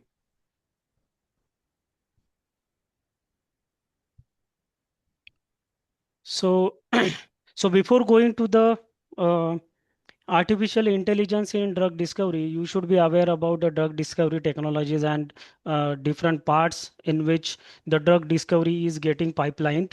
So, so drug discovery, the major role um, of a major part of a one agent that is nothing but a drug. Okay, so if you want to find a drug for the particular receptor or particular disease, then it is just finding a particular key for the key from the bunch of uh, keys to the particular lock. So the condition is the same like that of this. If you have, there are numerous keys are available, and you have only one target. So the concept is similar to that of finding the proper key for the particular lock. So what is a drug? Drug is nothing but a such a entity that is um, um, if we see the definition of a drug, so drug is generally it is a non-food substance which is used to manage the health by prophylactic way, by therapeutic way, by symptomatic treatment, by disease modifying treatment. So whether they are synthetic or natural origin, we should understand these categories with the help of exactly what the goal we use to achieve for the particular medication. So this is the drug discovery process, in which the first part actually drug discovery and development process, whenever from the basic research to the post marketing research, all parameters are come under the drug discovery and development. So drug discovery part is the first part where the basic research and discovery research is done, which is of near about 3 to 6 years. And later that then the next part is a drug development phase, where the developmental research and post marketing research is done. So this is generally a conventional way by which in which we are getting a we are using a near about 13 years, and the cost is near about $2 billion for the evaluation of a only single drug from the bunch of molecules from 5,000 to 10,000 molecules. So the drug discovery in the conventional way is a right away completely change, because after the conventional way there is a one key factor come into the market, that was the computer aided drug design. And again, the advancement of this computer aided drug design, it is nothing but artificial intelligence. So in the drug discovery and development pipeline, there are some key factors are there, like which are target identification, hit discovery, lead optimization, preclinical, clinical trials, regulatory approvals, and FDA approval. So all these terminologies and all these techniques are generally right away captured by the artificial intelligence, which can by which we can get a single molecule within 2 months only. So this is the magic of artificial intelligence. See the one triangle in the slide that actually describe the scenario of a drug decision target. Actually, if you know, all these databases are available on the internet with the free of cost, in a free of cost. So see, there are near about billions of compounds are available as a databases which are already synthesized. But from that, if you see, only 1,500 compounds are evolved as FDA approved drugs. Then there are near about 19,000 genes for the one human genome are available, but from that only 400 drug targets are available. And there are near about 14,400 diseases are there, but only 500 diseases are treated, and near about 7,000 diseases are orphan till date. So if you see the scenario, there is a vast gap between these FDA approved drugs and the back end and the background. So if you want to fill this gap between these drug come into the market from the research, there is a, if you apply the some different terminologies and techniques, then we can get a very good compounds from these databases. So see, these are the different stakeholders in the drug discovery phases, which are pharmaceutical companies, academics, because then patients, academic institution, then government agencies, because they are providing funding to the research, different types of researches. So there is a very important thing is here that we need to collaborate so that we get a good research from the good research. Okay. Then interdisciplinary nature of a drug discovery. So actually, drug discovery is no longer just about the chemistry and biology in isolation. So it is deeply interdisciplinary process that function like a complex machine, which requires the expertise for the these seven distinct fields. So from that, chemistry, biology, pharmacology, medicine, data sciences, material sciences, then toxicology, all these are different domains. So we the key takeaway from this connectivity is that none of the single domain can succeed alone. So collaboration across all these discipline is the only way to successfully get a new drug into the market. Then technological advancement in the drug discovery.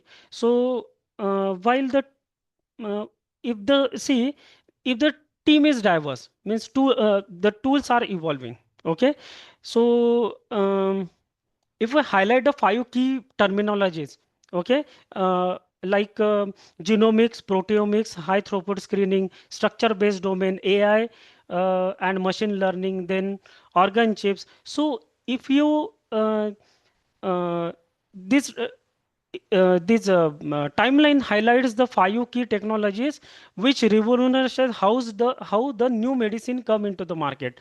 So together these advancements leads to the ultimate goal of a faster and more effective therapies for the patient as well as research. Then the success story. So ultimately, all the collaboration and technology leads to the one thing, that is the impact. So see here uh, how how far we have come to these compounds. Okay, so these are not just a chemical structure; they are proof that our process works. Okay, these drugs saves millions of lives worldwide. Okay, so these are nothing but drug discoveries. So that's why uh, drug discovery is not a simple process. It has a many background backend errors, and that backend errors are nothing but the research. So we know the thalidomide disaster. I'm skipping this slide because I think everybody knows this. But from this thalidomide disaster, we should learn that we can't actually if it is a tragic event, so this event was a catalyst for the modern era for the safety. Okay, because of this we can consider the what is the safety what is a safety of a particular drug is. So it forces the implementation of a rigorous preclinical testing and toxicological standards that we strictly follow nowadays. So drug discovery, actually, these are the some key points that are needed in the drug discovery and drug development phases. That is a that I already told, that target selection, target identification to the target to the drug in the market. But for each slide, I just wanted to give only one sentence, that is a uh, uh, see, for example, the pipeline, the target means that nothing but a protein structure. Okay, so the um, if you have a proper strategy, proper selection of a target, and proper validation parameter for the confirmation of that target, then definitely you will get a proper target for this for the research, because this is the first step in the research. And if you get fail in the first step, definitely your whole process can get false. So ultimately this pipeline is our primary filter. Okay, that ensures us to invent more resources on a target most likely to be the succeed. Then the drug discovery pipeline, the hit discovery, identification, and hit to the lead optimization. So the goal of this funnel, okay, uh, is simple: to filter out the noise and deliver the high quality lead candidate that is ready for the preclinical development. Then um, preclinical drug development and testing. So uh, in the preclinical development, it is a bridge to the human trial actually. So we have one optimizer lead molecule, but it is a safe to humans. Before we can even think about the clinical trials, the drug must survive the rigorous safety gauntlet for the preclinical development. So our primary goal to assess the safety, toxicity studies under the strict regulatory guidelines such as a GLP by by FDA or CPSC approval, CPSA standard. So we use dual approach like in vitro and in vivo. So in vivo studies using means what? It is a using cell culture, and in vivo means using animal models. Okay, simultaneously we go for the ADME framework. So it is a crucially we map the drug with the help of absorption, distribution, metabolism, and excretion. So based upon these, we can determine either our drug is suitable for the suitable as a clinical candidate or not. Then the drug development from the IND. So um, the final frontiers in this, it is IND. So we have a safe clinical candidate for our animal studies. So now come to the most expensive and high stake phase of all. The testing is the testing in the human being. So this study outlines the 5-step regulatory journeys. Okay, so these 5 steps regulatory journey means what? The green, the first is a investigational application filing, then clinical trial, then clinical phase 1, phase 2, phase 3. Okay, so all these are related to the safety, efficacy, confirmation, approval, and all these terminologies are related to the new drug application process. Okay, so if it is a succeed in this step, definitely your drug come to the market. So this rigorous process can takes over the decade, but it ensures that by mean of a time the drug reaches to you, its safety and efficacy uh, uh, can be proven. Okay, then next is a computational drug design. So computer-aided drug design, there are many types of computer-aided drug design techniques like structure-based, ligand-based. So I think everybody is aware about it. So whether we start with the lock and key theory of a receptor and drug, the goal is to same.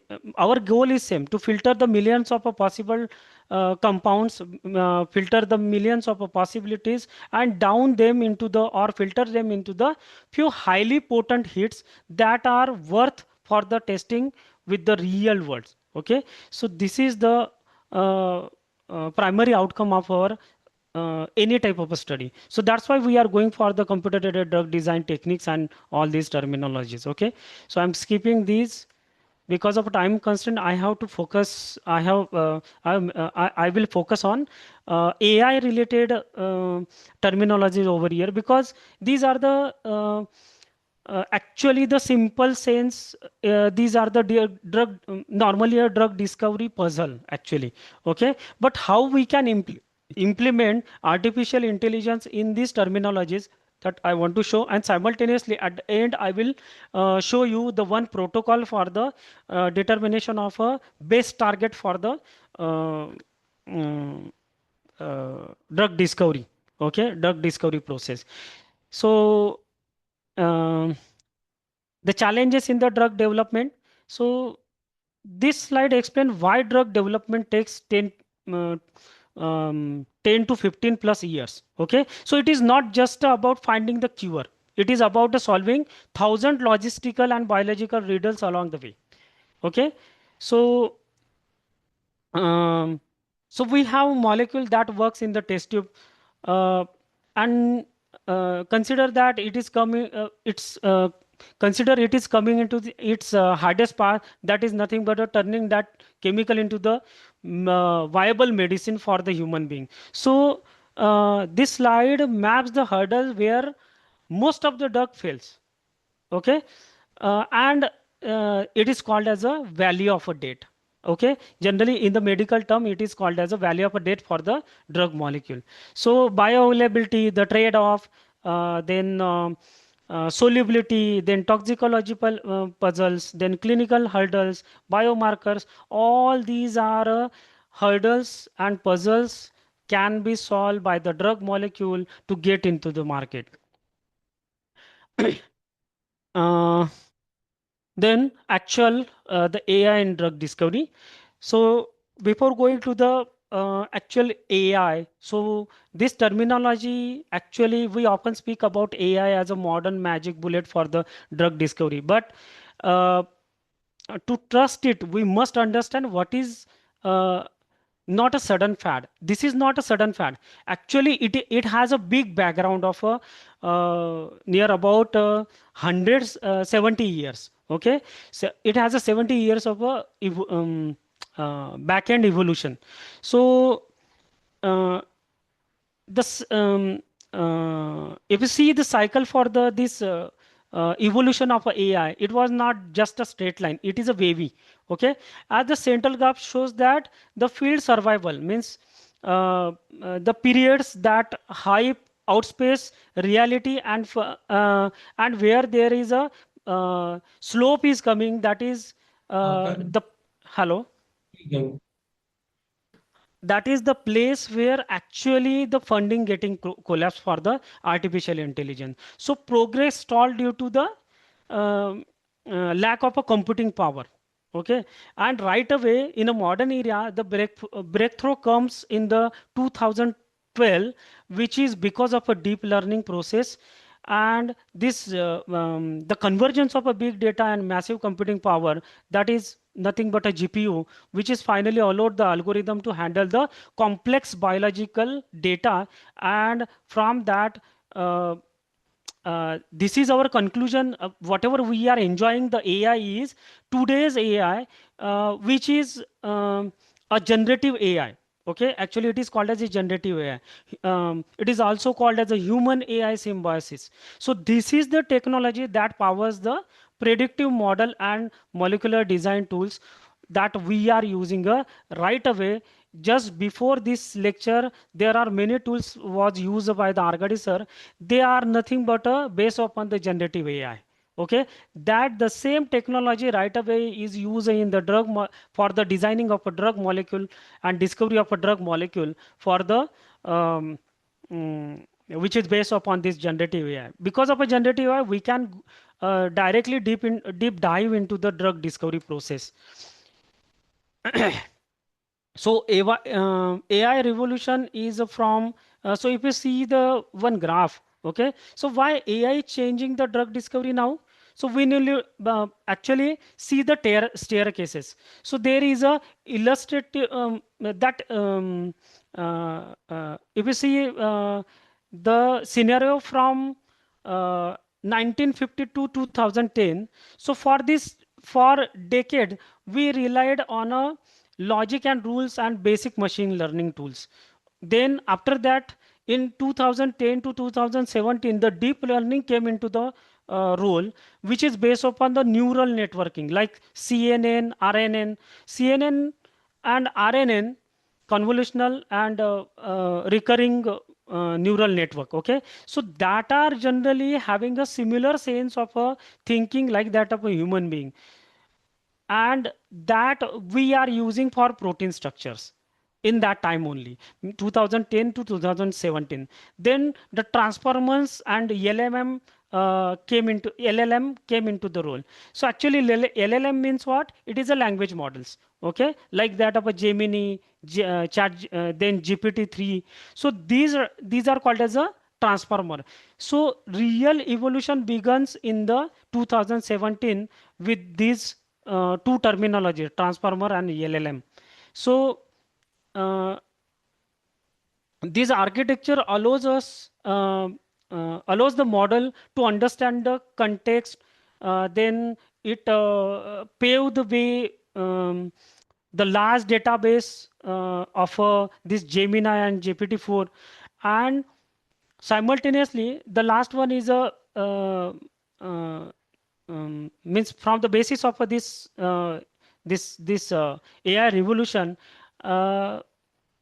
It is we can see that it is a massive jump in the capacity, which allows the modern AI to read the language of a biology and the designing of a drug with the human like intuitions. So that's why we are using this AI in drug discovery and drug design process. Then see the evolution of this AI in drug discovery. In 1950, there was only computational chemistry models was available. Then 1960 to 1990, that was a period for the QSAR. So different models for the QSAR designing and development was used. After that, in 2020, 2010, that was the period of a machine learning. After the 2010, the period come for the machine learning. Okay, so 2014 to 2019, that was a generative AI and reinforcement learning period. So this timeline, it is a brief era provided by the AI that uh, actually uh, means in that, see, there are different AI models are come into the role. That is a generative AI. So what is a generative AI? It is started in 2014 with a GAN. So GAN is nothing but a generative adversarial network. Okay, so for the first time, machine could create realistic data from the scratch with the help of this generative AI. Then in 2016, the uh, strategic leap is come into the role, that is deep mind. Um and based upon that, the one tool is come, that is AlphaGo, which defeat the human world um, champion using a reinforcement learning model. Okay, then after that, the structure prediction was done with the help of AlphaFold model, um, by which we can find the structural biology by predicting the protein shapes uh, with accuracy also. Okay, and finally in 2019, the in silico medicine use this generative model to discover the novel fibrosis drug candidate in just 46 days. It is a process that typically takes a years, near about 15 years it will take, but with the help of this we get only we get a molecule in just 46 days. So this is a brief area that proves the AI could do more than this in upcoming years. Then the evolution of a generative AI, actually whatever the AI we are enjoying right away, that is the latest AI, that is a generative AI. So here I want to tell you that we are no longer just a AI as a calculator. We are beginning to collaborate with different with these different tools in the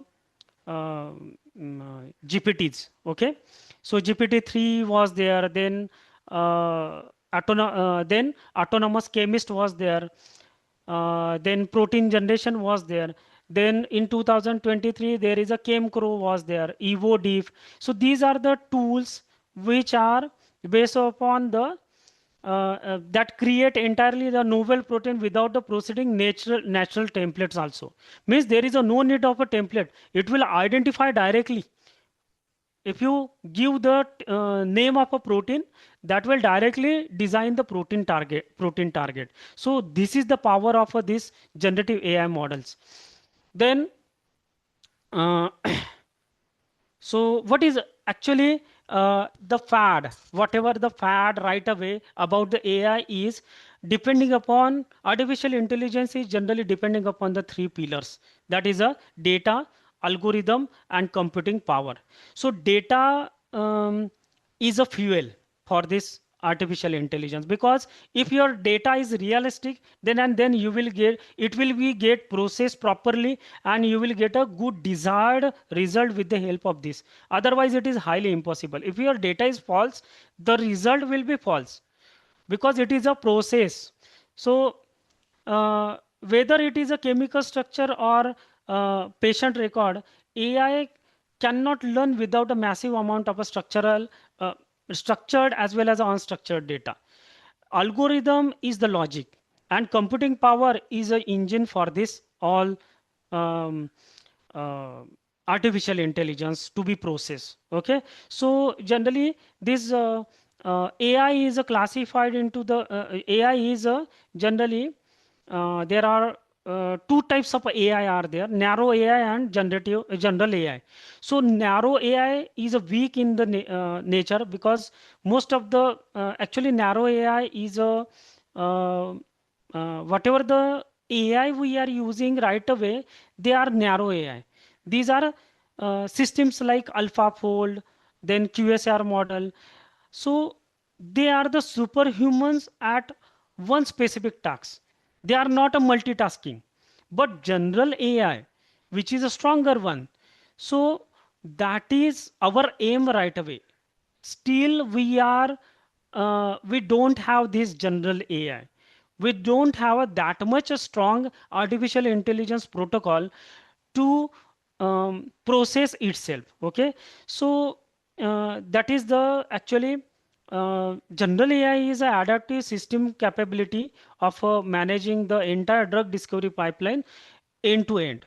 Because right away, whatever the AI protocols are available with us, they can proceed with the only one task. Like for example, QSR is there. So for target identification is there. There is only one task. So that a model can identify only the target. Okay, so this is the right away we achieve in the drug discovery phases. Okay, with the help of AI.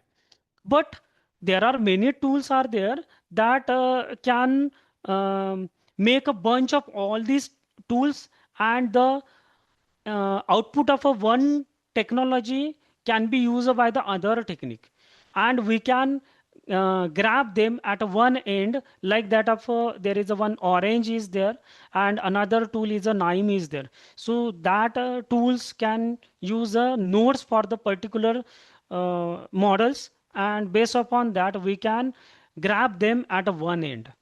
Okay, then the computing power. So there are four types of computing powers are there: CPU, GPU, TPU, and cloud computing.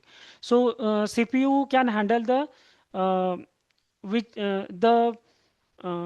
general tasks efficiently, which is used for the basic task processing and lightweight models. Okay, and for training purpose only, not for the processing. The GPU is a graphics processing unit that handles a parallel computation and speed up the deep learning tasks that suits for the training large neural network for the tasks like that of a molecular docking prediction. Then if there is any type of a image recognition or image analysis process is there. Like for example, microscopy is there. So in that task, we can use the GPU. Then TPU. TPU is another concept that is a tensor processing unit. That specifically, this TPUs are generally designed by the Google to run the deep learning task. And it has actually it is like a quantum computing. Okay, and the last one is a cloud computing, that is a AWS, then Google Cloud, then Azure. So these are the some the modules which are uh, which are used based upon the demand. So these are generally ideal for the startup, then labs without on-site hardware. So in that case, we can use a cloud computing. Then, so if you see the one image, okay. So if I ask you what comes next to this sequence, like 2, 4, 6, 8, and then what is the next? So there is a every single person in this on this Zoom, everybody knows what is a next. Okay, so if you there is a no need of a calculator even for this calculation. Okay, so there is a no any need of a artificial intelligence for this task, because it is a linear logic. Okay, but if I will ask you which of the just write to that, which of these compound can cross the blood-brain barrier, so suddenly the answer is not obvious. Am I right? So you can't just do the math by your head. Okay, you need for the analysis of this, you need molecular weight, lipophilicity, TPSA, total polar surface area, then hydrogen bonding. All these values you should have, which are and based upon that you can determine either the drug can cross the blood-brain barrier or not. So because the reason is that it is not a linear concept. Okay, and we need uh, um, actually we need it not to do the simple math or simple calculation, but if you find the hidden patterns in the background in the high dimensional for the high dimensional data, then in that case the we have to use the artificial intelligence. There is a human brain get fail in that condition. So that's why we need a artificial intelligence. Okay, so the conventional way of a drug discovery process that we are doing in the normal research in the academia, that based upon the structure, molecular weight, or structural visibility, we just find a concept that this compound may have may cross the blood-brain barrier based upon the side chains or hydrophobicity or aromatic structures. Okay, so this is the concept which is generalized one. It doesn't have any type of a back-end sense. So for that purpose, we need a artificial intelligence. Then the hierarchy of artificial intelligence, there are three types of processes are there. The major one is artificial intelligence. In that there is a machine learning, and again, if you want a deep dive into this machine learning model, that is nothing but a deep learning model. Okay, so if you want to differentiate them, so AI is an umbrella term. Okay, it covers any technique that allows the machine to mimic the human intelligence. Then machine learning, uh, um, instead of following the strict rules, these algorithms learn from the data. Okay, machine learning is only a learning phase. Okay, so they improve the experience without being explicitly programmed for the every single step. And the last one is a deep learning. So uh, it is a specialized type of a machine learning which uses a neural network, so which is inspired by the human brain. So to solve the complex problem like recognizing the faces, or recognizing the pattern, recognizing the image, recognizing the or understanding the speeches, so all type of examples are based upon this deep learning process. Okay, so ultimately, the goal of this artificial intelligence means machine learning and deep learning techniques, we can use means we can use a known data, means historical data, to build a model that can predict the unknown data in the future. So this is the general terminology of a AI and ML and deep learning models. So whatever we have, based upon that, we just made a one equation, and that equation we can use for the further prediction. That's it. So machine learning. So machine learning, uh, there are it uses already a known data, or known available data to predict what we don't have.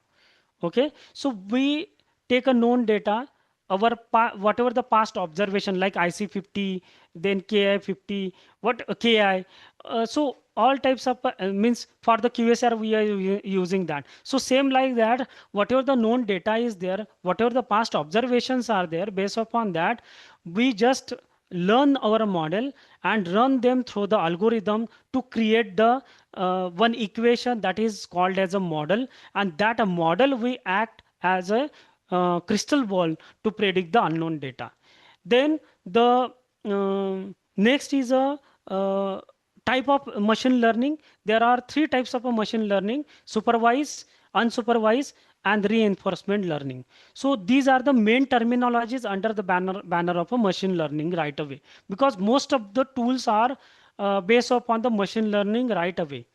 Okay, there is a not that much tools are available for the deep learning processes for the each technique, because deep learning is a somewhat complex and it is time taken, and there is a no any free GPUs or any TPUs are available for the online tools or any tools. So that's why whatever the tools are right away available, near about 90% tools are based upon the machine learning models, and they are using a supervised, unsupervised, and reinforcement learning models. So what is a supervised learning? Supervised learning is like a learning with a teacher. So we provide label data like that of a input and correct answer. Okay, means question and answer we give. So the model can learn the relationship, for example, predicting the solubility of a compound based upon the known experimental result, like QSAR. Then unsupervised learning. Here in the unsupervised learning, machine is detective. So it looks at a unlabeled data to find the hidden pattern and group them together to find the unknown one. So this is a unsupervised learning, okay?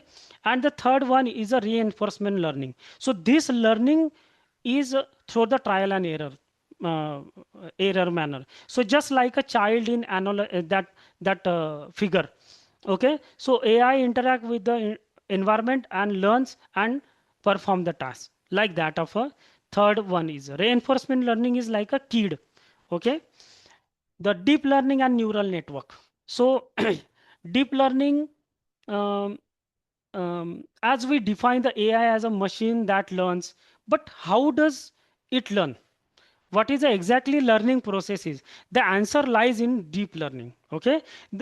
Deep learning is a specialized subset of a AI model directly after the biological network in the human brain, okay? So if you see at the center, there is a neural network is given. The flow chart means the input layer to the output layer for the neural networking is given. So it is the process of information in the that information is given in the form of a layers, and just like a neurons are firing, and when the data enters that input layer, this is the first input layer, this is the second input layer, this is the third input layer. So when your data enters, then uh, the complex features uh, extraction will happen like that from a molecular descriptor. If you put the structures here, then molecular descriptors can be calculated for the QSR like that, okay? And uh, the result after that the result will be processed as an output layer, okay? So depending upon the drug discovery task, we use three specific type of a network, okay? The first is a multi-layer uh, perceptron, second is a CNN, and third is a RNN. So what is that actually? So MLP is for general tasks like that of a classifying the molecule as a toxic or safe. So we use these MLPs. So these are the uh, we can say the workhorses for the simple data, okay? Then second is a CNN means what? Convolutional neural network. So for the visual task, means if there is a pictorial diagram is there, so for that purpose we use a CNN. And the third uh, means what they do, CNN, what the work is done by the CNN, they find the facial recognition, or it has a power of a facial recognition. So we use them to analyze the 3D images of a protein structure, okay? Generally means wherever there is a target prediction or target validation parameter is there, there is a CNN is used for that tool in the backend. Then the third is a RNN. So for sequential data, we use a recurrent neural network. RNN is a recurrent neural network. So for example, the DNA and protein, if they are essentially long sequences of letters, so RNN are perfect for reading these languages of a biology. So these architecture are engines under the hood of, under the banner of every modern uh, artificial intelligence breakthroughs, okay? Then the key AI terminologies here, uh, I just wanted to mention the names, like uh, these are the different types of terminologies under the how the uh, AI thinks actually, okay? Um, so if you see, though each spoke of this wheel solves the different problem, okay, in together, they, whenever they are coming into the one picture, then and then the entire pipeline can be completed, okay? So the NLP, NLP means what? A natural language processing that allows the machine to mine the millions of research paper for the uh, hidden connection between the drug and diseases. Then uh, there is a computer vision, so that analyzes the medical images and protein structure faster than human eye.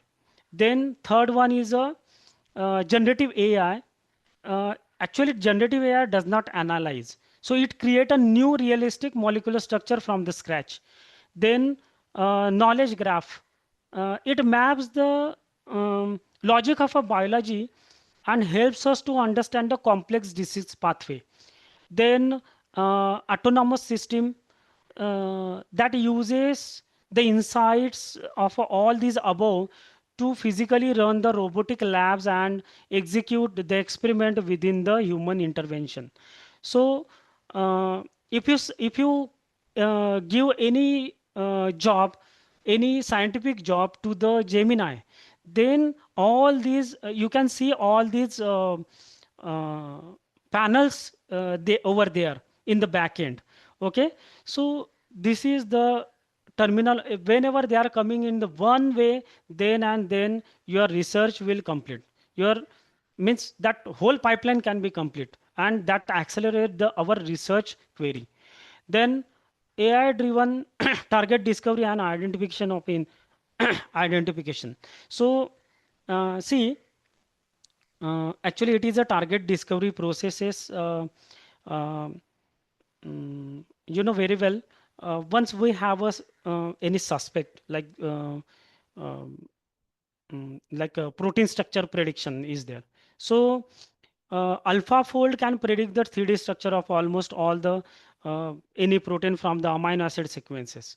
So and simultaneously it reveals the druggable targets from that.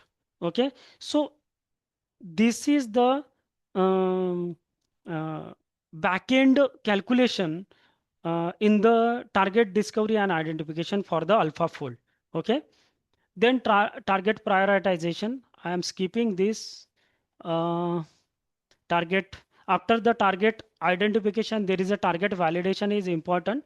So by integrating AI with the CRISPR data, so for example, there is a deep map is a one of the uh, tool, one of the online tool, one of the project where we can validate the essential cancer target with this, which can speed up and accuracy of a impossible uh, uh, um, with the help of a machine learning. So it is based upon the deep learning models. Okay, then hit identification. So here is a drug is come into the role.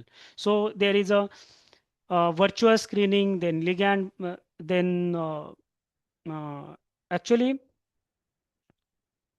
after the target validation, we enter into the uh, phase of a heat molecule. Okay, so that traditionally it is a this process is a very slow, which is based upon trial and error basis, and there are thousands of a molecule we can access for the one particular target.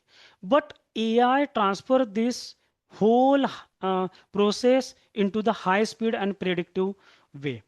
So um, instead of a physically testing, we can have a various types of tools like virtual screening with the help of a deep doc, then Genina. So these are the some convolutional neural network programs that predict the exact uh, pose of a drug target binding drug receptor interaction. Okay, so um, even we can find the ligand based of predictions, then de novo consideration. These are there are many tools like for the de novo drug design. There is a generative design model, that is a release molgan. These are the some tools which are used for the to speed up the uh, this what we can say uh,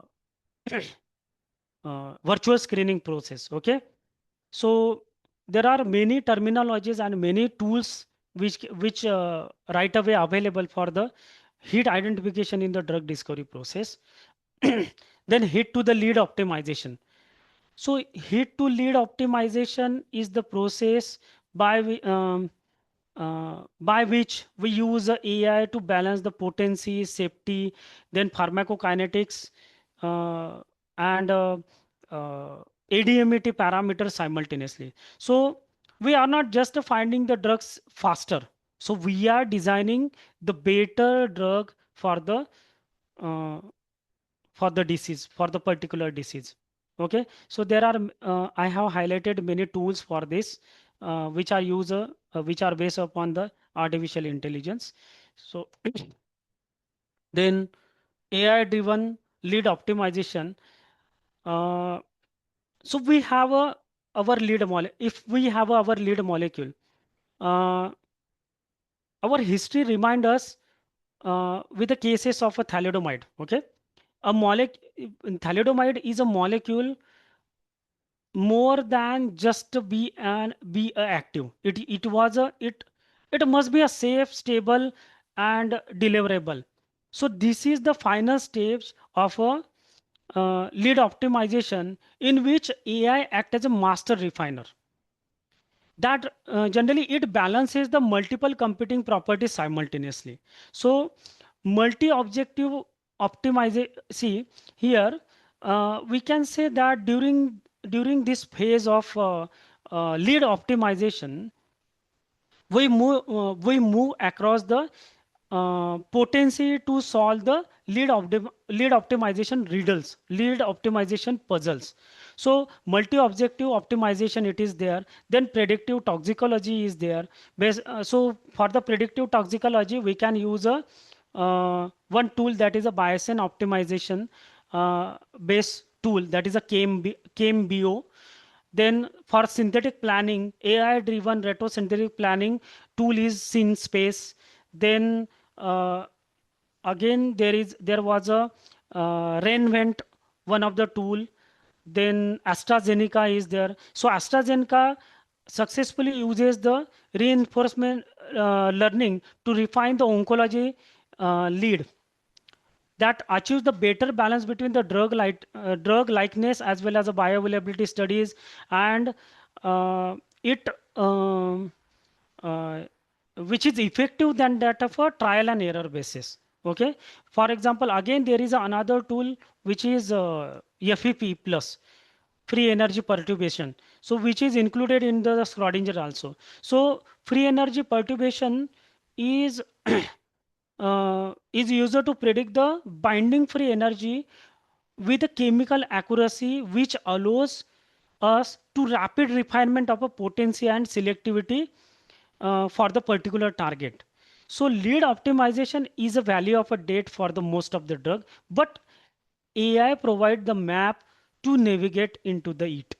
Okay, by predicting the human relevant outcomes before we enter into the clinic, we are ensuring that only the most robust candidate reaches to the patient that which are needed one. Okay.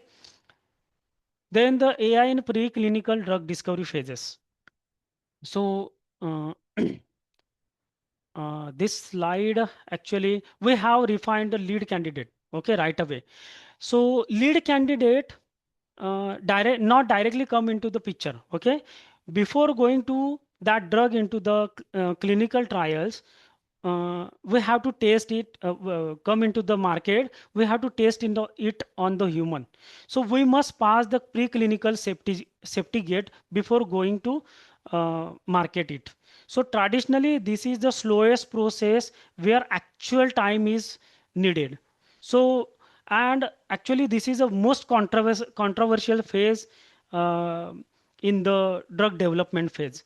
So AI is accelerating this process while simultaneously reducing our um, reliance on the animal model. So there are many animal models, computer aided animal models are available, by which we can use on which we can use this uh, clinical trials, like that of a simulation plus is there. uh, So PKPD Simulation Plus is a very good tool for this prediction, all these type of a prediction. So if you want that Simulation Plus is completely AI based right now.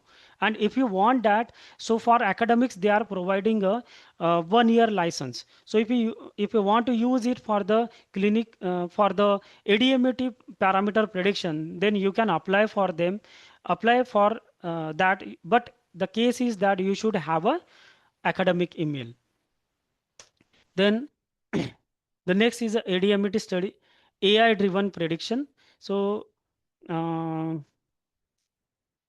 by shifting from testing to the safety to the and again from we can say that engineering to the safety, so we are uplifting the highest ethical standard with the robust chemical or robust medicine or robust drug to the patient, which are faster than that of a before one, because before there was a very manual process was there, and right away we are using all AI based methods. But these AI based methods are based upon the actual experimental data. So that's why it is a realistic one, process a realistic one. Then uh, so AI in safety pharmacology, here see, we have a molecule, consider that if we have a molecule that works as a uh, which work on the particular disease, so we know how the body processes for it. So if for example there is a heart attack or seizure is there, okay, if the drug has a side effect as a heart attack or seizure, so this domain of a safety pharmacology come into the picture. So in older days these risks were only uh, found in animals but not in the human being. So every human trial, uh, actually for this there was a human trials, okay, but right away for today's uh, uh, right away we are using AI as a multi-organ shield to predict, to prevent the toxicological toxicities in the digital phase. So right away there is a new need of a human individual as for the clinical phases. We can use a various tools, like there is a one Vinolin is there for by the Simulation Plus. That tool we can even the FDA is using that tools simultaneously. uh, Certera was one of the tool which is designed by the Novartis. Then Pfizer also derived one AI screening to identify the off-target protein binding that ensures the oncology leads to the uh, particular target. Okay, so by identifying these uh, flags, actually we can say that the red flags. So if you get it early in the in the design phase, then AI driven safety pharmacology is not just about the avoiding failure. So it is about the ensuring that the medicines can deliver which are safer and effective also. Okay.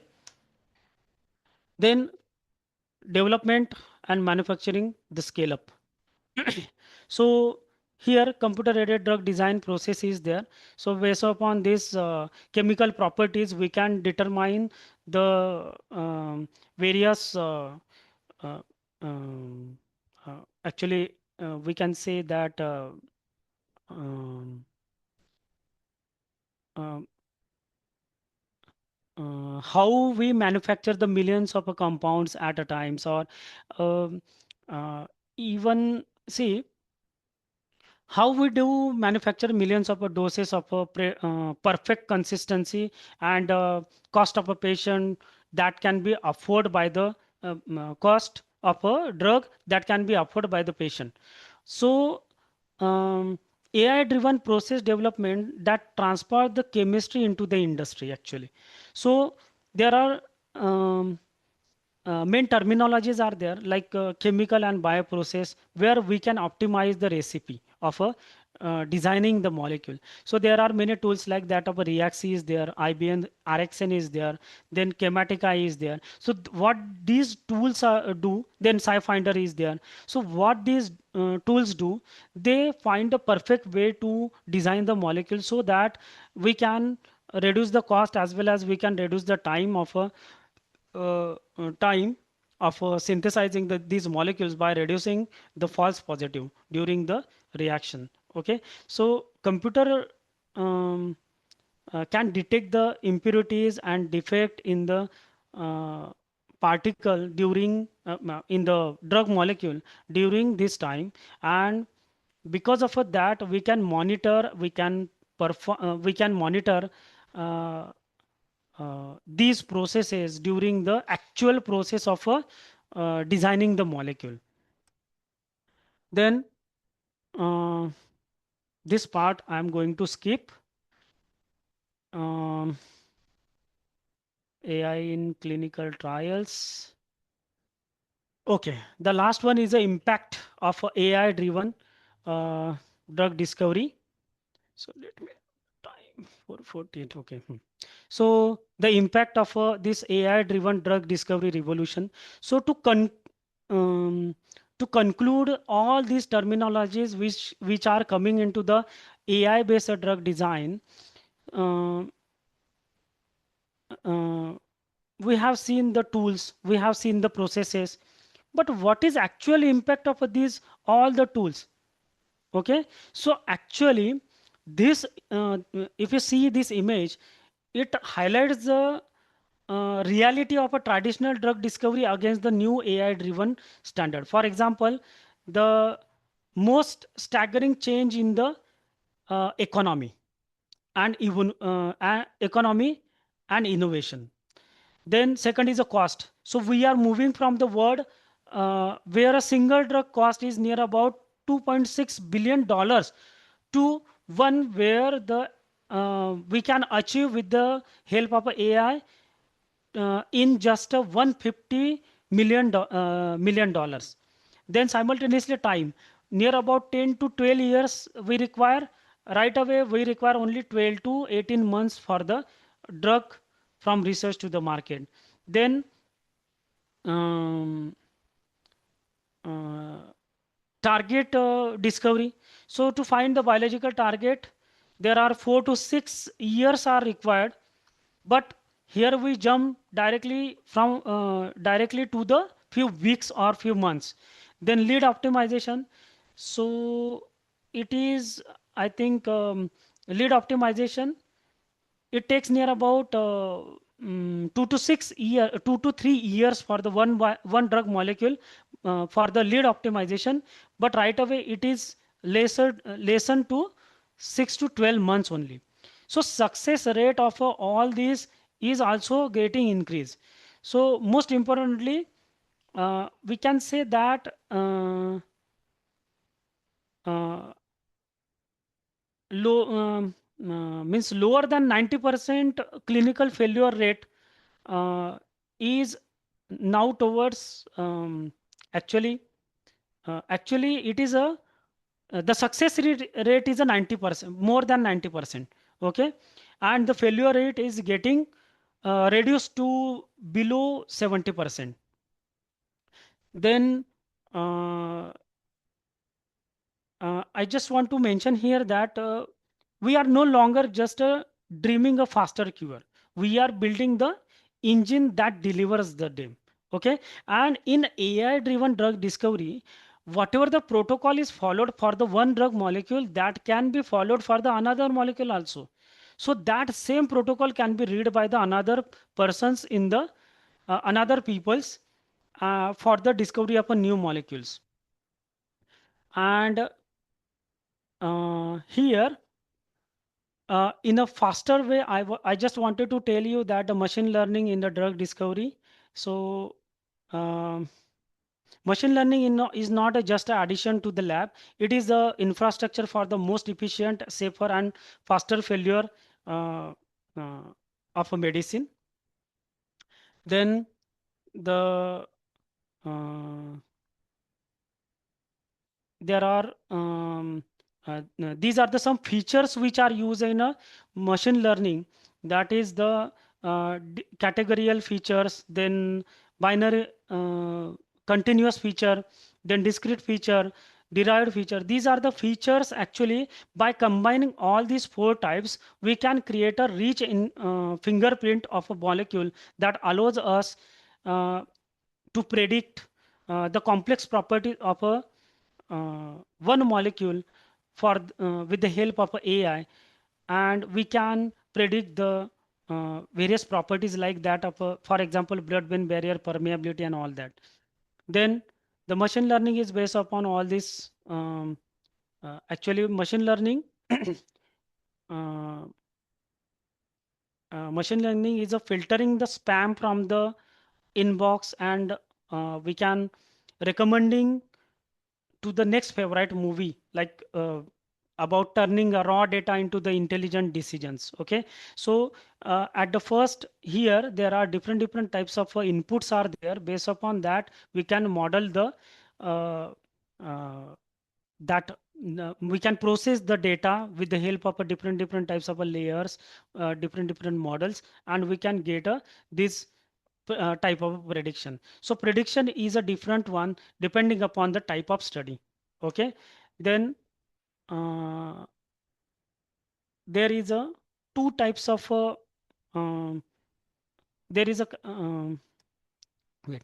So actually the supervised learning is a uh, uh, actually in that which teach the machines use the label data set. Okay, so that label data set either of a 2 type, either classification based or regression based. And finally we can say that the workflow at the bottom, um, uh, for this machine learning. Okay, so it shows how we get there. So we collect the data, we train the model to find the rules, and finally we use them for the prediction of a new unseen data. Then these are the classification and regression model. So classification models uh, are the binary, multi-class, and then multi-labeled classifications are there. And the regression model are simple regression, multiple regression. So these are the algorithms which are based upon classification and regression model. So we can see that the support vector machine, logistic regression, random forest, these are the different types of algorithm which are based upon the classification type of a supervisor learning model. And then the linear regression, then PR model, then non-linear regression. These are based upon the regression model. So uh, uh, the key takeaway for this is that the nature of your data determines the different types of algorithm. Means whatever the your objective, you have to first of all set your objective, and based upon that you can um, uh, simultaneously you check the data, whatever the data available, and based upon that you just determine either it is a classification based or regression based, and then you decide your workflow for the particular study. Then uh, this is a classification of a supervised and unsupervised learning models. So supervised learning models are KNN, then SVM, decision tree, then logistic learning, and linear regression model. And unsupervised learning models are the k-mean clustering, then hierarchical clustering, then DB scan, PCA. So these are all are unsupervised learning. Then so comparative analysis of a machine learning algorithm in the discovery. So here I just wanted to mention that the uh, based upon the data, whatever the data you have, so you have these 6 models that offers the unique mathematical approach for solving the biological puzzle. So whatever the puzzle it may, puzzle or riddle, what it actually it is called as a problem. So you have to first of all design your problem, and based upon that you can use these models. Okay, for example, KNN. So KNN means what? K nearest neighbor. So this is an instant based learner. Okay, instant learner. So it finds the closest data point in the multi-dimensional space and makes the prediction based on their majority. So it highly effective for the predicting inhibitor status or estimating the binding affinity. Then after that the regression, then linear or logistic regression. So it is used in the virtual screening to find the to classify the heats. Then decision tree model and random forest, these are generally used for identification of active compounds from the massive heats. Okay. Then SVM, support vector machine. So support vector machine is used to predict the solubility, then toxicity profile. So for property prediction we can use that. So by understanding the internal logic of this model, we can tailor our computational strategy for the uh, particular compound for the particular target. Okay. Then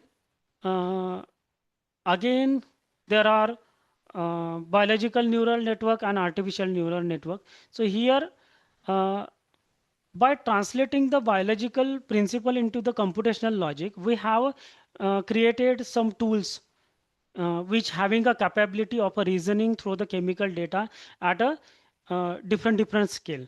So there is a so this can be done with the help of a artificial neural network, which could not be done by the human brain alone. So that's why this comparative analysis of a neural network, it is there. One is a right hand side, there is artificial intelligence, and the left is a then simultaneously code machine.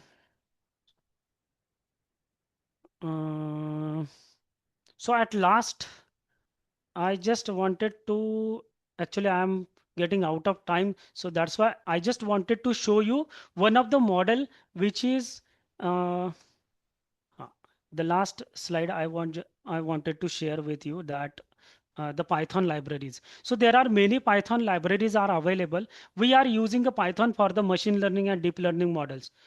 Why Python? Because it is a flexible and there is a massive community for the support is available.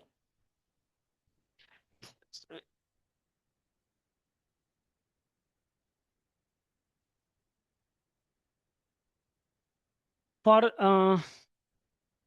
the flexibility. So why we are using a Python library? Because of a flexibility, the community, then different libraries are available for the various databases.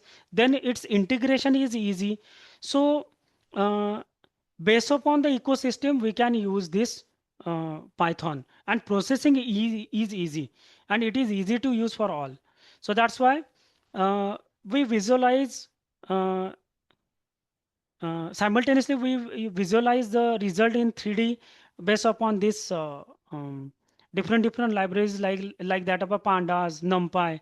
So all these background calculation come into the major role of artificial intelligence, and that's why the Python is used for this purpose. And uh, here in the overall drug discovery process, there are the first process is the target identification, target validation.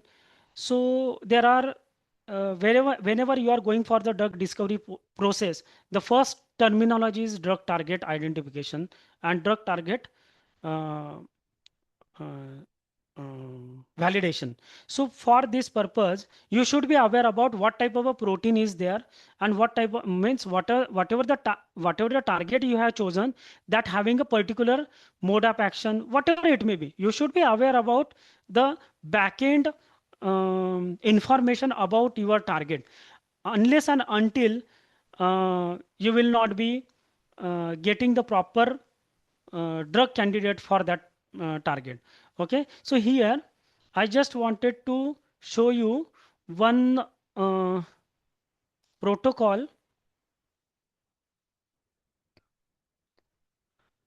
for this uh, drug target identification and uh, drug target identification and its validation. Okay, so AI is a revolutionized in the protein structure prediction with the help of this AlphaFold model right away. So before the time, there was a homology modeling come into the picture, but right away, this homology modeling is completely converted into the completely shifted to the AI, and that is nothing but the AlphaFold models. So AlphaFold model, how the AlphaFold model is generated and validated with the help of artificial intelligence, that I want to show you. So for that, there was a one tool, that is the collab fold. Actually, collab fold is a one of the tool that is used for artificial intelligence based target identification and target validation. So for target identification and target validation, we need a sequence of that particular protein first, and the major role of this target identification, major concern related to this target identification is that its binding site, first is its proper structure, and second is a binding site. Okay, so how to get the proper structure of a particular protein with the help of this AI generated model that I want to show you. So there is a, if you search on Google that collab fold, just search here collab fold. So the first link it is there, that is a collab. My screen is visible to all of you?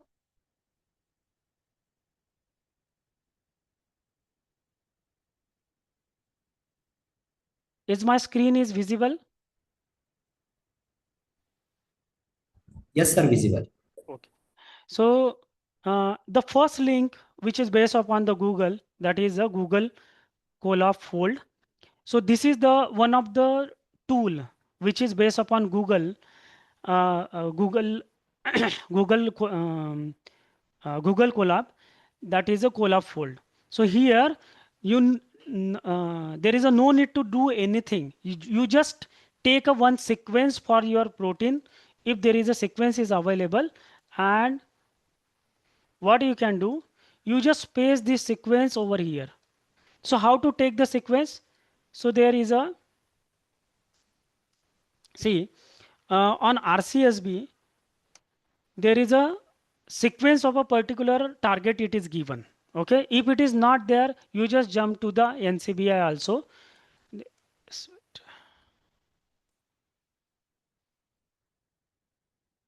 So there is a NCBI also is there, NCBI.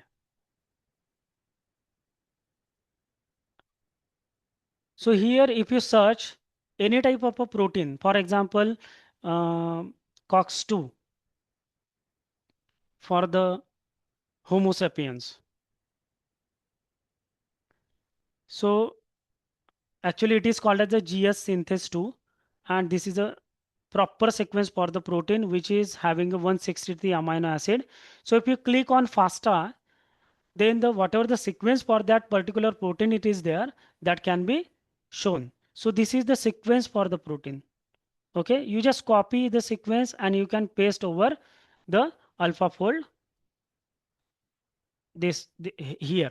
Okay, if you place here the sequence of this, then default program is set for the artificial intelligence based alpha fold model. So for the time constant, see, if you put a new sequence, then it will take a time, and for that I just use a the basic default sequence for this tutorial. So what you can do, everything it is given here only. Okay, what you can do, the protocol is default and it is a Google based. So that's why whatever the tools are installed, they are on the your Google Drive. There is a no need to extra concept you have to learn and nothing to do. You just need a special you just need to read the proper concept of a protein only, because in a protein either it is a heterodimer or it is a homodimer, what type of a protein it is, so everything you have to check, and based upon that you just copy the sequence and After that, you have to click on runtime, and then just after that, click on run all. So if you click on, just first of all copy this, because whatever the sequence it is there, that is a copyrighted. What you can do, you have to go to the file, then save a copy in the drive.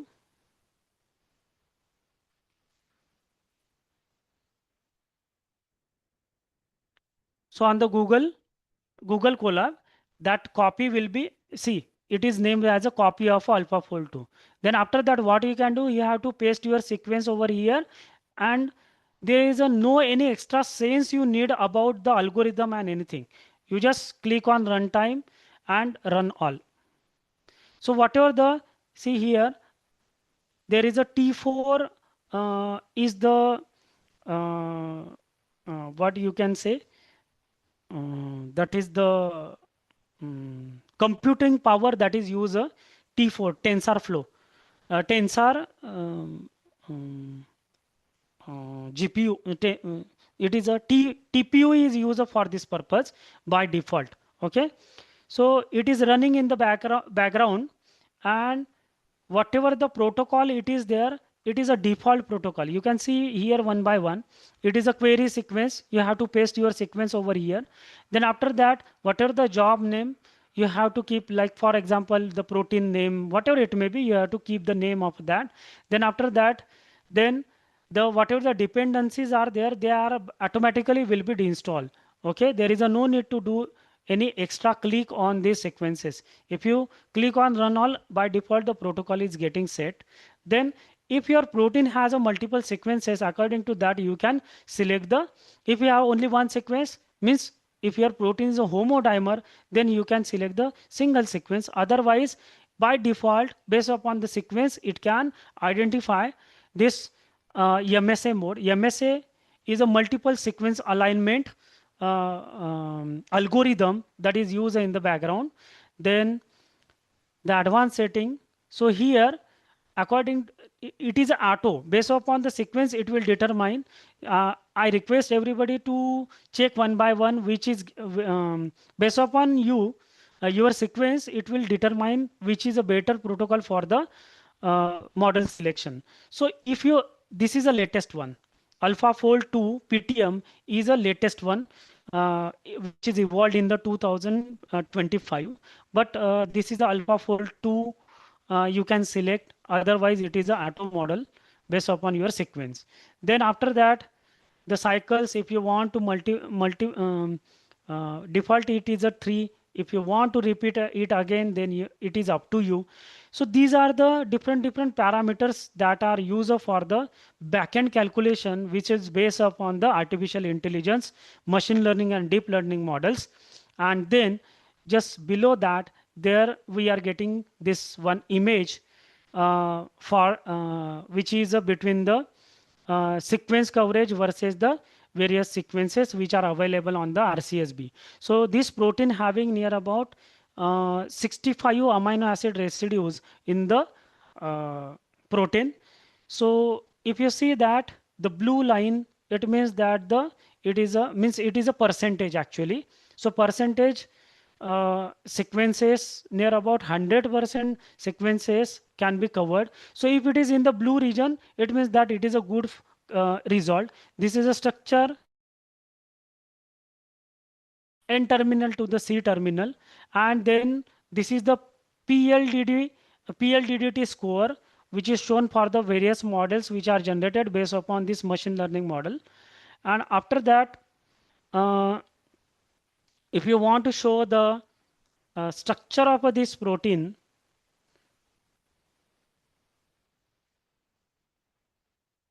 then it is executing yet actually. So PLDT color, it is showing blue color, means what? This sequence is a good result actually. Okay. So after completion of a whole process, it will ask you for the saving of this zip file. Okay. See here, this is the alpha helix structure, and these are the beta plated sheets. And generally, these are the secondary structure. Beta plated sheets and alpha helix are the secondary structure for the protein structure, which is a backbone for the protein. And this one is a loop region. It is a side chain. Generally, most of the protein, these are not yet properly resolved. Okay, so if you see here PLDDT score, that red means low resolve, and blue means very high resolve structure. Okay, so it is a very good resolve structure because it is based upon the AI model. And last one is these are the plots which are generated. If you get a more blue side, means there is a first rank, second rank. It is based upon the different types of models which are generated using this collab fold. So first rank model having a less white regions, uh, and that's why it is a good model for the uh, uh, uh, further study. Okay, so target identification and validation purpose, it is actually a good server for the making of alpha fold. So if you don't have any protein for the means don't have experimental model available, then you can use this database, use this tool for generation of a protein model, and that protein can be validated through by default the protein is validated, and these results you can add into the paper and you can publish it into the very good journal.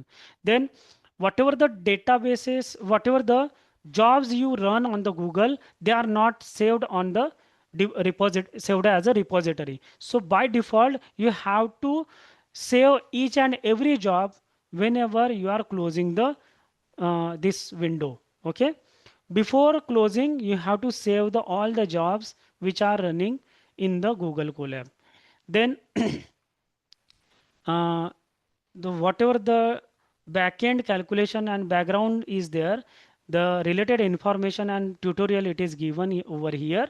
You can read one by one, and according to that you can determine why either that means based upon whatever the sequences you are taking, based upon that you will get a proper result or not. It is given in the paper, and validation parameter are also given there. So here you should have a good sense of a sequence identification first, and then if your query is wrong, if query is missing, having missing residues, then your whole calculation will be wrong. So according to that, you should um, confirm before pasting any sequence in this. But you just see that this is a very basic and default protocol. You just put one sequence over here and you can generate the one protein molecule with the identification as well as validation. Validation also can be done. So for each and every process, there is a such type of a default uh, PYNB files are there for the tools. Okay, so you can use that for your study, and you can publish in the very good journal, as well as you can go for the drug designing as well as a drug discovery processes. So same like that, there is another tool, that is the uh, um, Gina. Okay, so Genina is one of the good tool which is used for the drug virtual screening. Okay, so if you see the protocol for the uh, just you can take a screenshot of this URL, and you just try this. There is only need to add a protein structure and drug structure. Based upon that, you can use a different types of this. See, these are the various types of machine learning algorithm models are there, and this is the total protocol which is incubated in the this Genina protocol. So you can use various machine learning models like CNN, XGBoost, then MLP, KNN. These models you can use for the validation purpose of your docking results. So because of a time constraint, I am not able to explain all this concept, but you can learn with the help of YouTube, and there are many types of these Google Colab programs are available for the AI-based drug designing and drug discoveries. So if you Google it on GitHub, there are many protocols are given. That default set of a protocol you can use for the uh, drug discovery process of your own um, protocols. Okay, so that's fine from my side. So if you have any queries related to this AI based drug designing and AI based drug discovery, you should ask.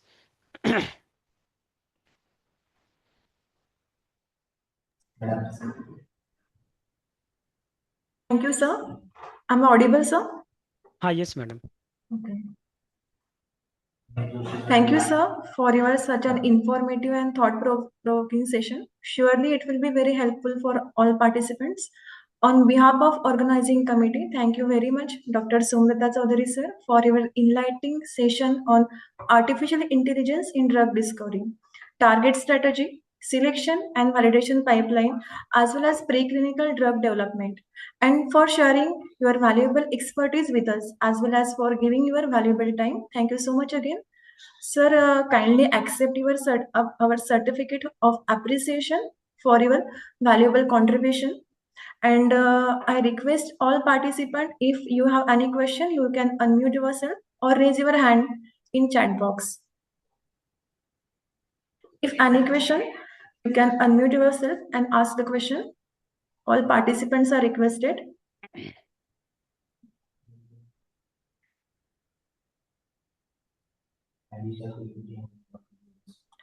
Yeah, ma'am. Ashwini, ma'am, we will share a PPT as well as recorded videos on our YouTube channel.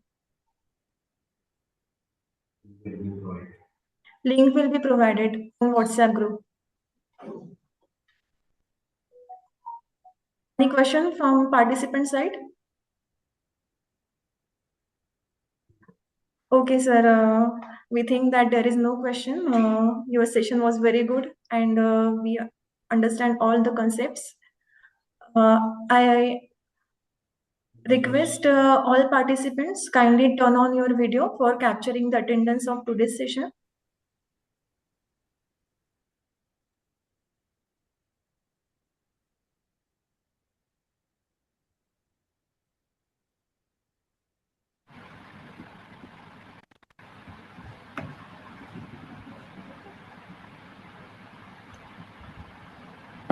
So much to all participants for kindly cooperation. Now technical session is over. We will move toward thought sharing session, and I would like to invite our coordinator, Dr. Rushali ma'am, for further session.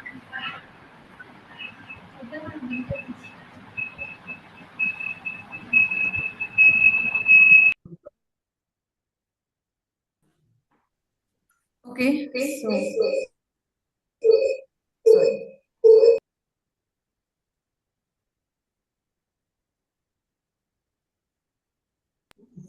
Okay, so very good afternoon to all. We come to the end of the sessions, all the sessions of this online FDP. We witnessed very insightful sessions so far, and we were privileged to witness the active participation of eminent academicians, researchers from all over India in this online faculty development program. Their esteemed presence has truly enriched and adorned this FDP. At this juncture, we would like to hear the valuable thoughts and reflections of our respected participants on the theme of this FDP and to the extent to which we have been able to justify its objective.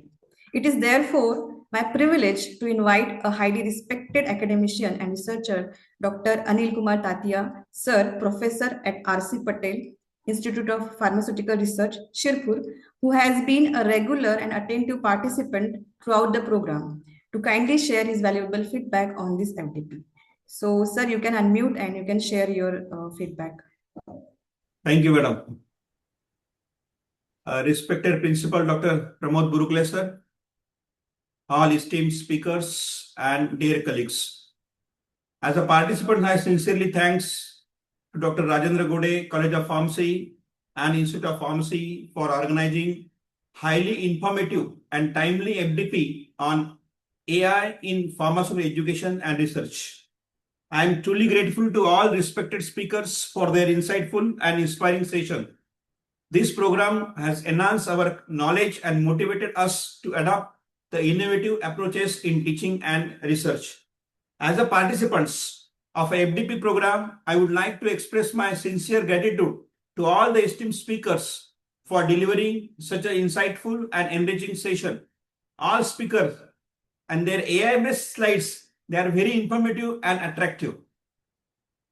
Dr. Satish Polsettivar sir delivered an inspiring and discussion talk on the integrating AI for academic excellence, which provided the practical insights into how AI can enhance the teaching, learning, and academic productivity. In this session, Dr. Satish sir was explained how to use all the AI-based tools in the academics for the better education to the students. Dr. Sumit Arora sir, Dr. Deban Sen sir explained AI/ML on non-program. Dr. Umang Shah sir, excellent scientific insights on application on cell culture technique in anti-cancer drug screening, highlighting the importance of the advanced laboratory development. Dr. Shashikant Bandari sir gave a lot of research article and delivered remarkable research on AI-based ADMET web server revolution to drug discovery. His presentation clearly demonstrated how AI-driven tools are transferring the predictive pharmacokinetics and accelerating the drug delivery processes. And today's Dr. Prashant Argade sir shared the valuable knowledge on e-content and AI in education for quality teaching, emphasizing the innovative approaches to digital pedagogy and outcome-based education.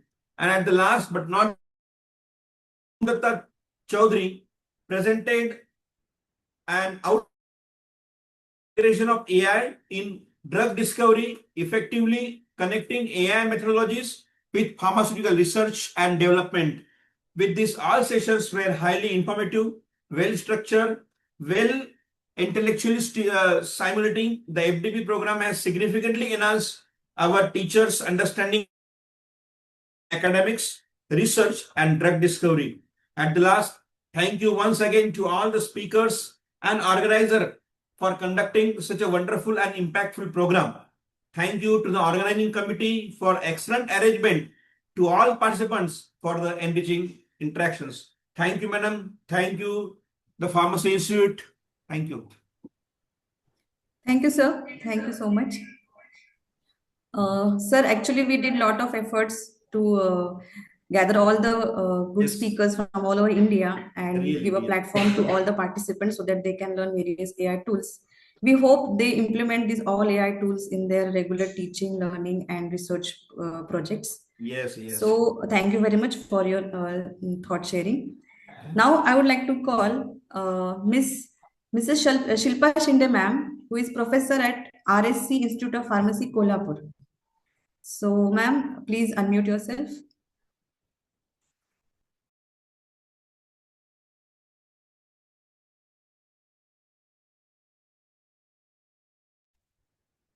So, good evening, all of you. I'm Shilpa Shinde from RSC Institute of Pharmacy, Kolhapur. So, I'm here to give vote of thanks, I think, on behalf of every participants. I would like to thank arranging committee of Dr. Rajendra Gode, College of Pharmacy, and Dr. Rajendra Gode, Institute of Pharmacy, Amravati, on arranging artificial intelligence as a catalyst for excellence in pharmaceutical education, research, and innovation. So it will definitely act as a booster dose for the teaching faculty, participating teaching faculty, and all the resources were highly knowledgeable, eminent personalities, enthusiastic persons in their own fields. They guided us with their highly knowledge as well as guided us with our engagement in their session. So once again, I would like to thank the organizing committee and the speakers for their contribution. They enlighten and broaden the concepts of AI from minds of all the participants like me. So a big thanks again to organizing committee as well as the eminent speakers. Thank you. Thank you, ma'am, for sharing your thoughts. We hope you enjoyed all the session, and we hope you will implement all the AI tools which we taught in this, which the speaker taught in this session. Now, I would like to call Dr. Pankaj Choudhary, sir. He is a professor at PR Pote Patil, College of Pharmacy, Amravati. So I request sir to please unmute himself and share his thought. Thank you, ma'am. First of all, I congratulate to both the principal of the Institute of Pharmacy and College of Pharmacy for arranging such a nice FDP. The selection of speaker is very nice. Satish sir, Shashikant sir, Arora sir, today's Prashant sir was really giving the nice information and knowledgeable session along with the hands-on training also. So I congratulate to all the organizing team. And is there two different institute, but till the coordination between the faculty, both institute faculty are very nice. So nicely arranged and timely arrange these FDPs. I just request to the both the principal that to arrange such a FDP physically in future. So thank you very much. Thank you, ma'am. Yes, sir, definitely we will try. We will try to arrange any FDP in the offline session in the near future. And we hope that we contribute in the same way as we contributed up till now for this FDP. So thank you so much, sir, for sharing your thoughts. Now I would like to call Dr. Unmesh Joshi, sir, who is professor at Anuradha College of Pharmacy, Chikhli. Thank you, ma'am. So at the outset, I would like to congratulate Dr. Burkule sir as well as Dr. Savarkar sir, the entire organizing team, and I will describe this FDP as a meticulously planned and perfectly organized, and exemplarily it was executed as well. So all the speakers, right from session 1, Dr. Satish Polshettiwar, all the speakers, all of them rather, all the 7 speakers, they were very renowned in their own field, and they have their remark on their field, their individual fields. So listening from all of them, and that on a very contemporary topic like AI, that was what we can say a sweet dish for every one of us, and hopefully every one of us will adopt and implement these tools of AI in the for excellence in teaching and learning processes. So all the sessions, they were very impactful. All the speakers were very renowned. And once again, I would like to congratulate Dr. DRG College of Dr. Gode College of Pharmacy as well as Institute of Pharmacy for organizing a beautiful program. So, as said by some earlier as well, that these workshops, although they are very much useful and impactful, there may be some at least 2 days workshop for teaching tools that may be implemented, AI tools that may be implemented specially for pedagogical purposes. So it's again a big request. I know how difficult it is to organize all these things, but it's our request that you should organize such thing, and there will be an overwhelming response once again. One request from all the participants, hopefully, that please share the recordings of all the 7 talks or speakers in the WhatsApp group before we exit that. Yes, sir. We will provide all the recordings on our YouTube channel, and the links will be provided in the WhatsApp group, so everyone can see anytime. Access. Right. Thank you very much for giving this opportunity. Once again, before concluding, I would like to congratulate the organizing team, the organizing secretary, especially. She was very organizing all the sessions. Once again, congratulations to one and all, and thank you very much. Thank you very much. Thank you, sir. Thank you so much. Thank you, sir. So once again, I would like to call Dr. P.O. Patil, sir, from HRC Patel Institute of Pharmacy, Shirpur. So, sir, please unmute and you can share your thoughts. Hello, sir. I think he is not there in the meeting. So if anyone want to share their thoughts, they can unmute themselves and they can share any thoughts or anything which they want to suggest to us so that we can implement in the next FDP, which will organize maybe online or offline session. So they can tell us, or they can drop message in the chat box.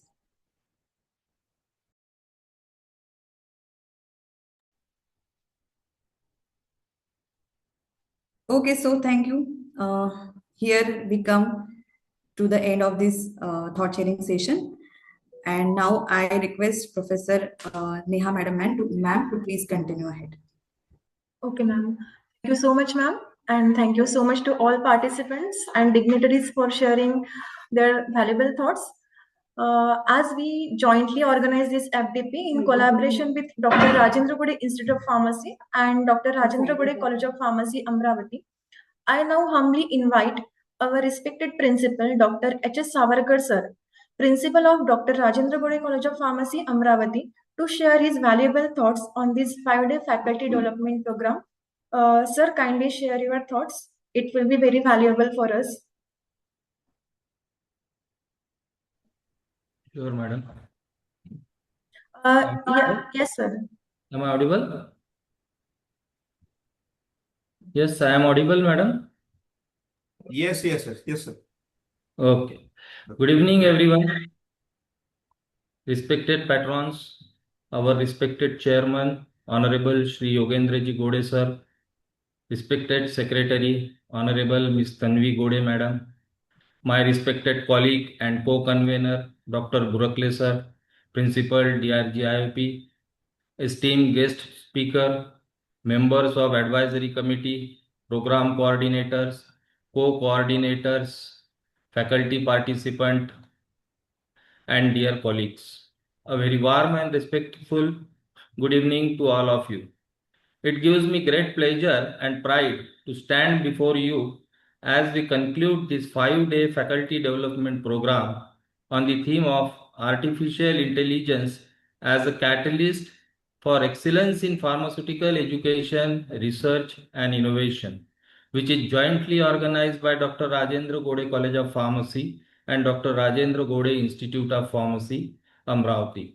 From 9 to 13 February 2026, during these 20 enriching hours, we did not just attend the sessions, but we gained new ideas, new perspective.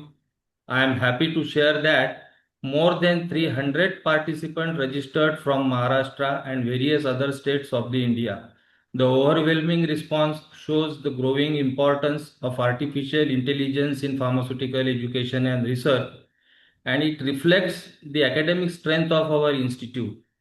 Our journey begins with an inspiring session by Dr. Satish Polshettiwar, who explained artificial intelligence can support academic excellence. He reminded us that AI is not a replacement for human intelligence, but it is a tool which can enhance the human efficiency or potential.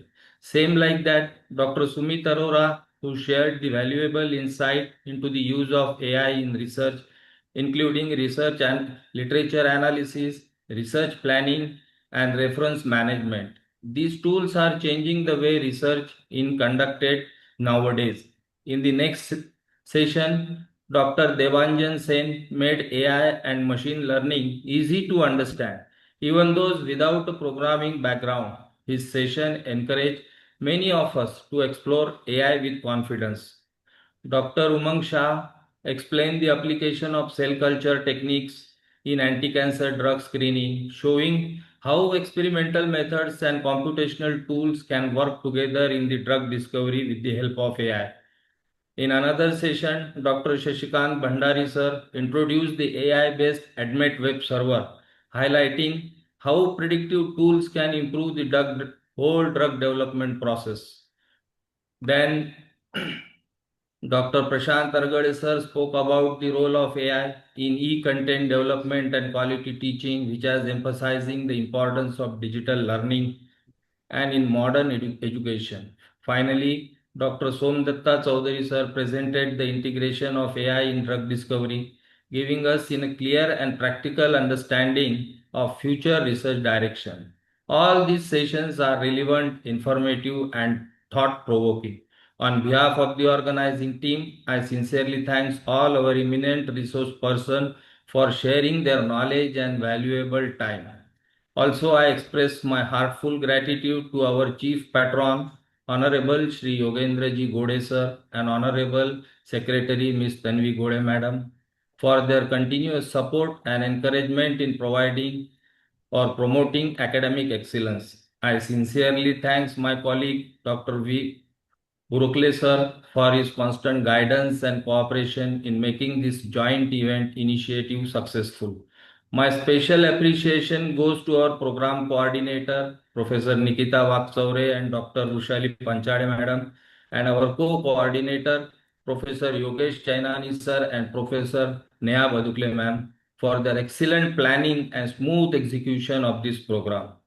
I also thank our advisory committee members, Dr. Nitin Kode sir, Dr. Abhijit Raut sir, Dr. Snehal Manekar madam, Dr. Rahul Zavarkar sir for their valuable guidance. A special appreciation to Professor Suraj Yadav sir of DRG COP for his dedicated technical support managing an online FDP with more than 300 participants which requires strong coordination and technical expertise. His sincere effort ensures the smooth and uninterrupted sessions. Most importantly, I thank all faculty participants.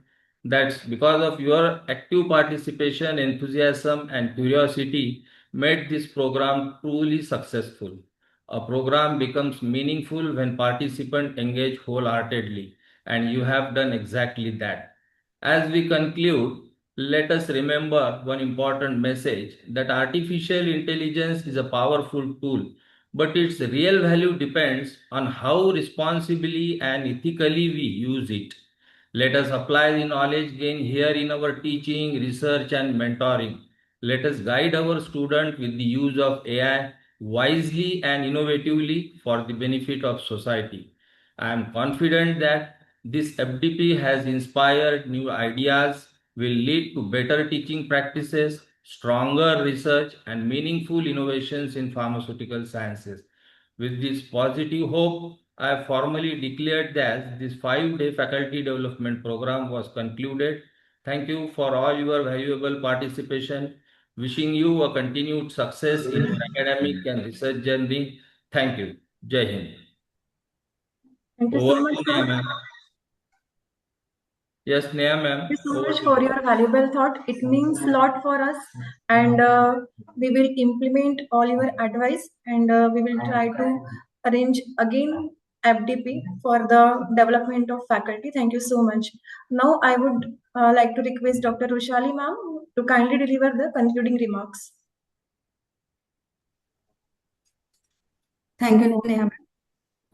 At last, we come to the concluding note of this 5-day online faculty development program jointly organized by Dr. Rajendra Gode Institute of Pharmacy and Dr. Rajendra Gode College of Pharmacy, Amravati. It gives me immense pleasure and a deep sense of fulfillment to stand before you as the conclusion of this enriching academic journey. The idea of organizing this FDP took shape when the principals of our institutes suggested us to conduct such program which would truly help faculty members upgrade themselves in line with the current and upcoming academic, technological, and professional scenario. The intention was very clear to ensure that educators are able to match the speed, pace, and mindset of the next generations. At this very moment, one thought strongly resonated with us about artificial intelligence. AI is no longer an option, it is a future. Without embracing AI, it would be extremely difficult for educators, researchers, and institutions to keep pace with the rapidly evolving expectation of this generation.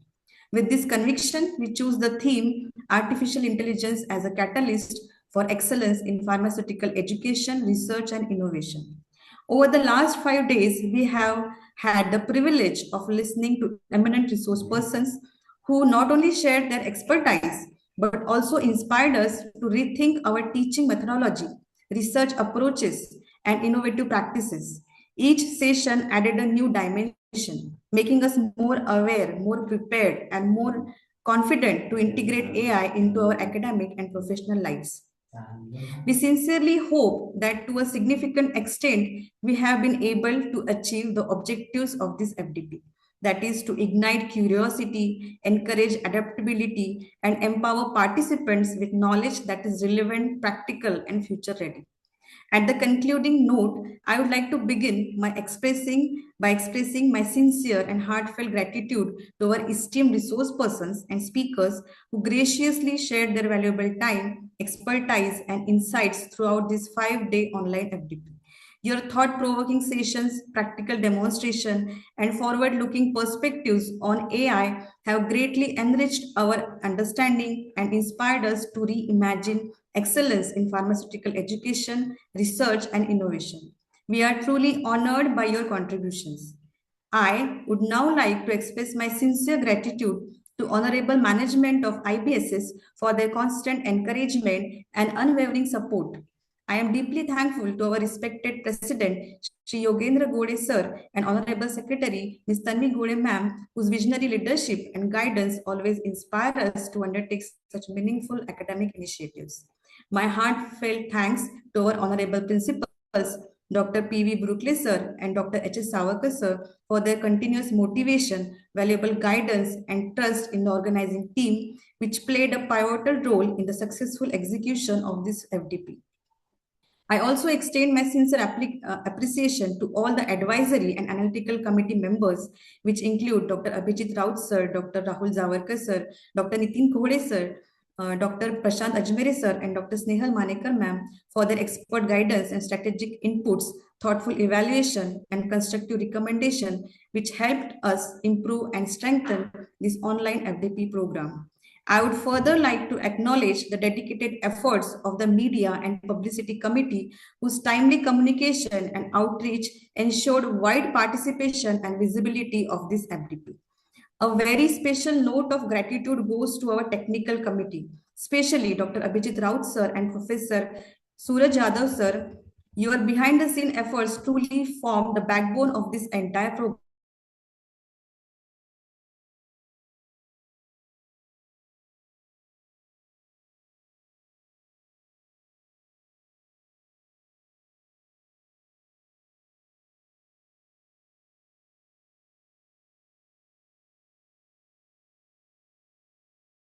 And enthusiastic participation, which truly made this FDP enriching and successful. As we bring this 5-day online FDP to a close, we firmly believe that artificial intelligence may enhance our capabilities, but it is human wisdom that gives it purpose. This FDP may conclude today, but the journey of learning, innovation, and meaningful application has only just begun. Let us carry forward the insights gained here, integrate them thoughtfully into our teaching and research, and continue striving for excellence in shaping future-ready pharmaceutical education. So, on behalf of both the organizing team and Dr. Rajendra Gode Institute of Pharmacy and Dr. Rajendra Gode College of Pharmacy, I, Dr. Rushali Panchale, coordinator of this online FDP, extend my thanks once again to all the participants and wishing you all continued growth and success ahead. So before closing, I request all the participants to kindly attend the assignment, fill the feedback form and Google form which we have circulated in the group for the certificate. All the link will be remain active up to tomorrow evening. So if anyone have failed to submit any assignment or feedback, can fill and submit. And also the Google form details on the certificate should be properly mentioned so that they will appear properly on the certificate. Once again, I inform that filling Google form is mandatory for your certificate and the certificate will be provided within the next 2 to 3 working days. So here we come to the end, and before closing the session, so I once again thanks for your prompt participation and involvement shown in this program. With this, I conclude. Thank you and have a great learning ahead. Thank you so much for attentively listening all the sessions and implementing them in the research and teaching tools which you'll use ahead. Thank you so much.